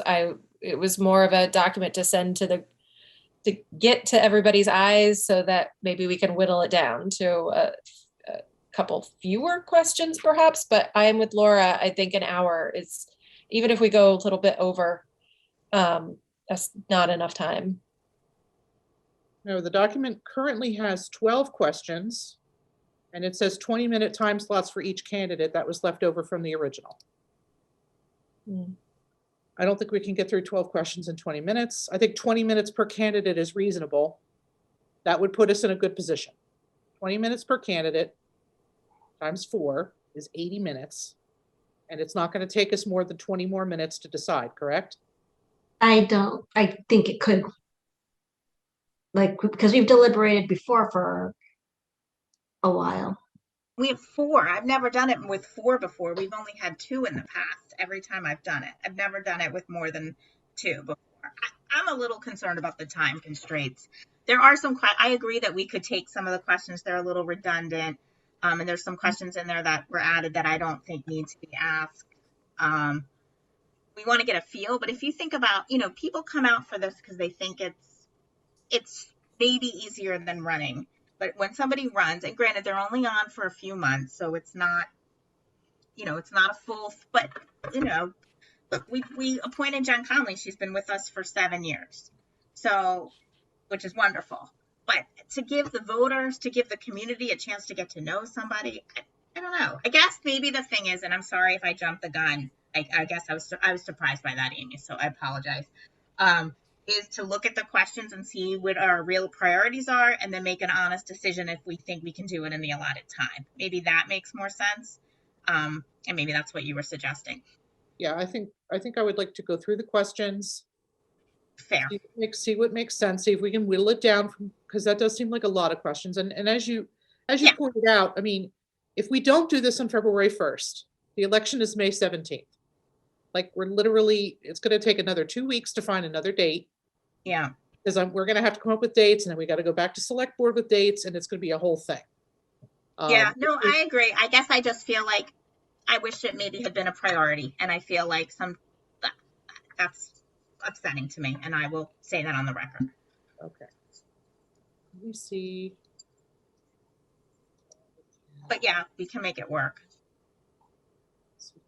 And I don't want to put a candidate through 12 questions either by like a firing squad either, because it's intimidating to go in front of these 2 boards also.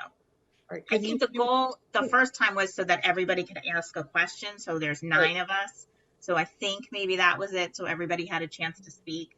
But And Amy, I didn't take any questions off. So the version, I can see that now.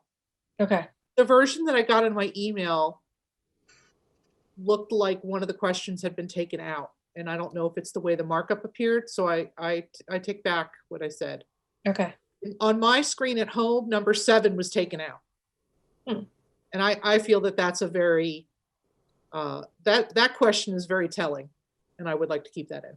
Yeah, I didn't take, it wasn't me. Well, I apologize. Yeah, no. Sure. So let me do this. Let me bring up, this isn't it. I've never done this before and I'm super nervous. Here we go. So this is the original set of questions. There are 7. And let me just say, I don't think that every single person in the room has to ask a question. You know, we have to appoint a timekeeper and somebody's going to introduce the process. There's plenty of things for people to do. I don't feel like we have to have a question for every person. So, And there's also 4 candidates. So if people wanted to switch off, you could do that too. sure, we could switch off if we wanted to. Yep. yeah. No, I mean, I'm with you. That's the least of our concerns. Can I do this? What does this do? Ooh, it does work. No, it doesn't. Yes, it does. Are we timing their answers too? Yes, the timekeeper will tell them when they have to stop. Okay. Questions. What the heck is it? There it is. All right. Here we go. Okay. Yes. So, oh, I see what happened. See, can you see why this is confusing, Liz? I don't know why it's showing up this way here too. So the first question on the original was, what strengths do you bring? The first question now is, are there particular issues that motivate you to serve? Which was number 7. So I'm not quite sure what happened there. Oh, yeah, I wonder if these got combined somehow in some weird way. maybe. I mean, I like question 1 to lead off, to kind of be like, talk about yourself. Tell us what your strengths are before we kind of get to this like particular issues bit. But I really like this one. I think that's very astute. I think yeah. There too. Yeah. So that, no, wait, no, it's not. What do you think the school committee does? It's not there. I thought that was on the original list. Okay. This is. Let's just work from this and make Yeah, this our final. it doesn't matter whether it's original or whether I did add this one, And but can you make it bigger, Amy? Yeah, now that we're going to 1. Yeah, let's just go to 1 and work from 1 and we can edit. And if we don't, and I mean. Can I delegate, Liz? I mean, can you do it if I stop? All right, you do it. Okay, 1 second. I'm gonna let Liz do it because she edited it on her computer and it's probably gonna work way smoother, and I apologize. I'm not super great with live editing. Liz is great at it. She does it for policy. Okay. No, she does a great job. She does. Okay. So I'm hearing that we like this one first. No, I actually want, so that one is already on number 7. So Yeah, that one, we like it.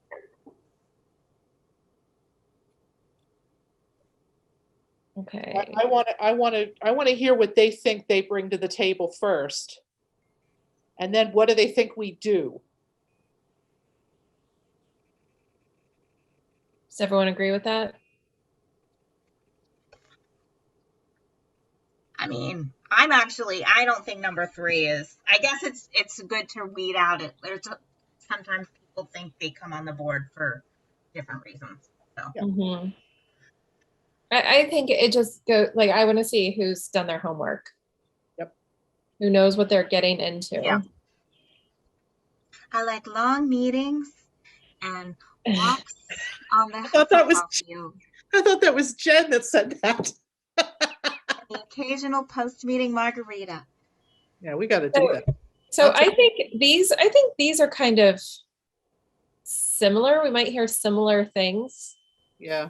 The goals kind of tie into their motivation, I would think. Can we turn this into one question? Well, and I've always thought that it was odd to ask about goals because we're a team of 5. We're a committee of 5. Mhm. And, you know, we can't achieve anything alone. But that's a good way to see if people get that too. So if someone comes on and says, my goal is to revitalize the, curriculum to blah, blah, you know what I mean? Yeah. So I would say number 8 is one that I've always disliked. It's kind of just a weird question. I'm not a Yeah. fan. I would be really happy to just delete that one. I'm not a fan of that question. It's dumb. I agree. Jen, any objection? Jen's shrugging. Jen is not. It is what our main goal is, so it's kind of Or it's worded really weird. probably. But It's that just is something the, about it that is that's the like, ultimate goal of school committee. So Can you scroll down a little bit to number 10? So how does number 10 relate to the one that we're taking out? Like maybe we take out 10 then and leave. Yeah, or maybe we just put in student achievement. What is your vision to increase student achievement? Or how can we increase student achievement? I think that 8 is just worded very strangely. Yeah. Given all the other issues, maybe it's just, Yeah. I think it's important to have the word in there. Yeah, I'm with you. Maybe we can add it to another one though. Okay. Okay, yeah, but we don't need to distract the question, or have the question be distracted by the other issues. I think it's like a multitask question, right? How can we prioritize what needs to be done, right? Like we're trying to think of the attributes we want in a school committee member, somebody who can multitask, somebody who can think, beyond their own children or their agenda or, looking at goals, right? And I don't even know that I could answer number 9 before I got elected. So like, that's one of those, a lot of this is you learn as you go, right? Like I knew some of it, but I didn't know all of it. For sure. No, but 9 is still important. Yeah, and I think that was asked during, override years. Like people come in, again, I want to create a STEM center for, a separate STEM school. Okay, well, we have to learn how to prioritize. We have a small budget. Like so that's another thing. So do we take out 10? Yes. Yeah. Taking out 10, but then what do you think of my proposed revamp of this question? Perfect. Love it. That's the point. And then I think, even though this might be one of my lower priority questions, I suppose, because I think we're going to get the answer here. We always have that, that issue, but I feel like we're probably going to get the answer in 8. I think you're assuming too much. Assuming too much? Okay. Yeah. I don't think we need 11. No, I don't either. Because they know. They say responded to the call. It's in there. Yeah. Okay. If they And and you guys have moved it before too. Like we don't need this. Yeah, we did move it. I would never. Yeah. I don't think we need to. It's not like a job interview. We don't need them to ask questions. Really? I think it is like a job interview. Really? Well, do you think we would learn something from the questions that they ask? You can reword it as something else. I guess there's something else that you would like us to know, or something like, I'm not sure, but. I would want to give them an opportunity. Again, they're signing up for a pretty big commitment. Mm-hmm. This is their one chance. It's not like they have the campaign month. So I'm sorry I'm being kind of a stickler on this, but No, it's good. Such an important role. And to be clear, it's a job, but you don't get paid. Wait, we don't get paid? No. I'm still waiting for my paycheck and my W-2. You get paid with long meetings, walks on the football field, and the occasional margarita. All right. So how many do we have now? So what, we got rid of 1, 2? We're down to 9 now. Can we make this a working document that, not document, go through Jay with ideas? Does Jay have time? He did. didn't everyone get a chance to see that? Yeah, I think. No, it but looks like- instead of doing this way, we could do it, sending stuff to Jay and having him put it together. Yeah, that's what I was trying to do when I sent my edits. That was that's what I thought we were doing. You were the only one. Oh, okay. Right. I looked and I was fine with the way it was, really. So, but now I didn't realize, and I apologize if I didn't read. I didn't know we were kind of on that hour time frame, and I didn't know we had 4 people like I'm that. gonna push for 7:30 to go over. I got him to go to 7:20. I could probably get him to go to 7:30. That'll be I my- respect their time too. Their agendas are packed as well. It's just Yeah. Do we? they more frequently than we do. So I haven't seen who's applied for this. I don't know if everyone else has, but do we? And Yeah. I assume that there's letters where they talk about things like what they've already done that would answer this question. Maybe I we was could going to send ask. that resume. Yeah, I was going to ask if we could take that out. So every candidate has submitted, at the very least, a letter of interest. Most have submitted a resume. I Mhm. have not looked at them like in detail. I only got them, and we put them in a drive, which you'll now have access to. But yeah, I think we'll get everything we need to know out of what they've submitted.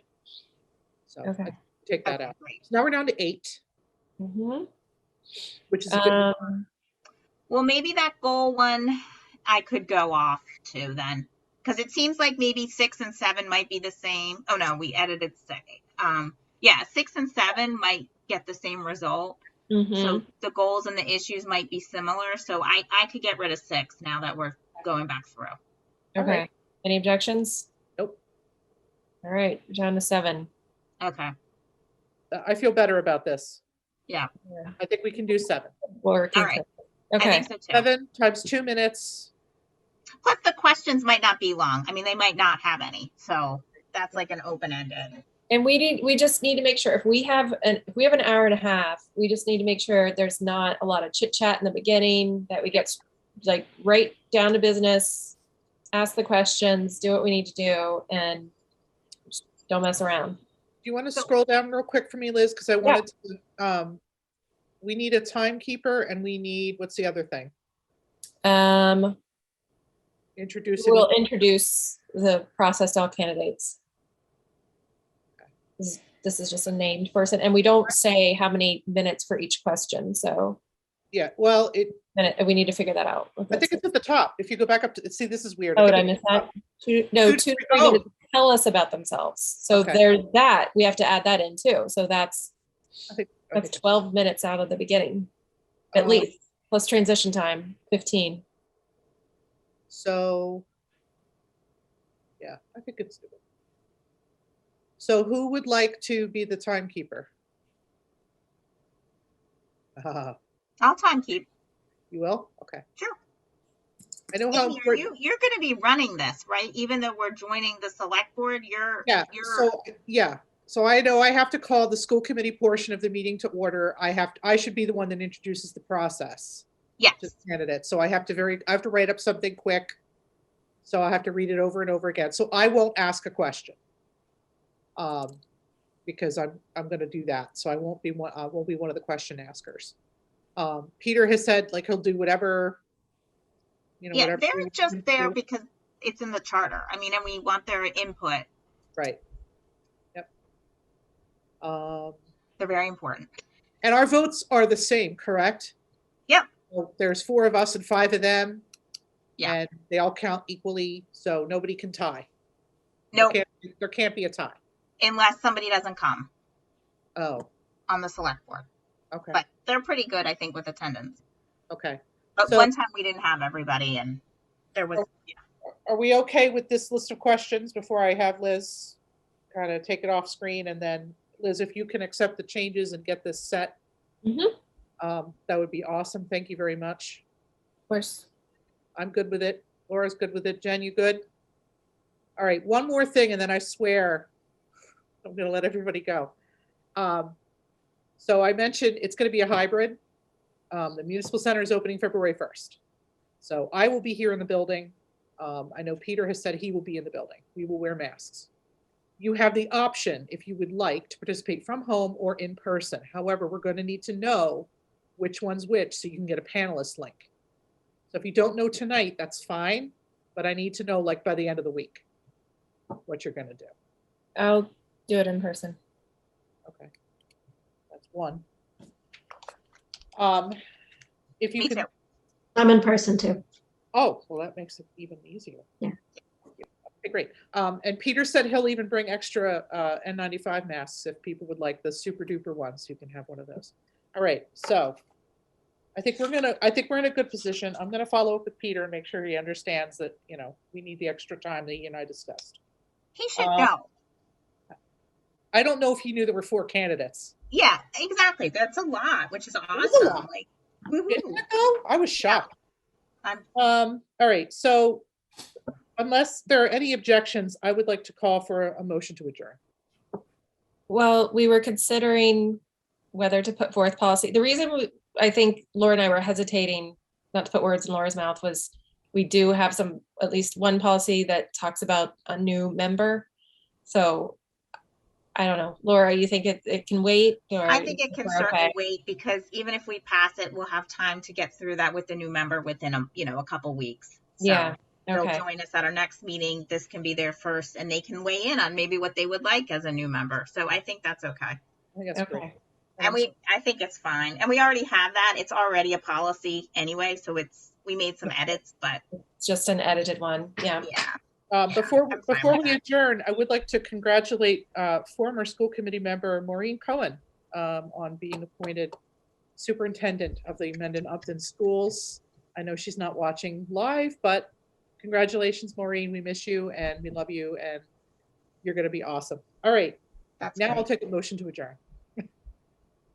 So yeah, you too can be a superintendent if you're on school committee, I guess. I think that's the representation that I do. Just kidding, I couldn't. Motion to adjourn? Second. All right, all in favor? Jen Connolly, Aye. Liz. Oh, I can't call Liz. She's got a copy of Laura. Aye. Liz Spinney. Aye. Amy Marr, aye. Thank you, everybody, so much. I apologize this went so late. We'll get the rest of this stuff back on the next agenda, and I'll see you all February 1st.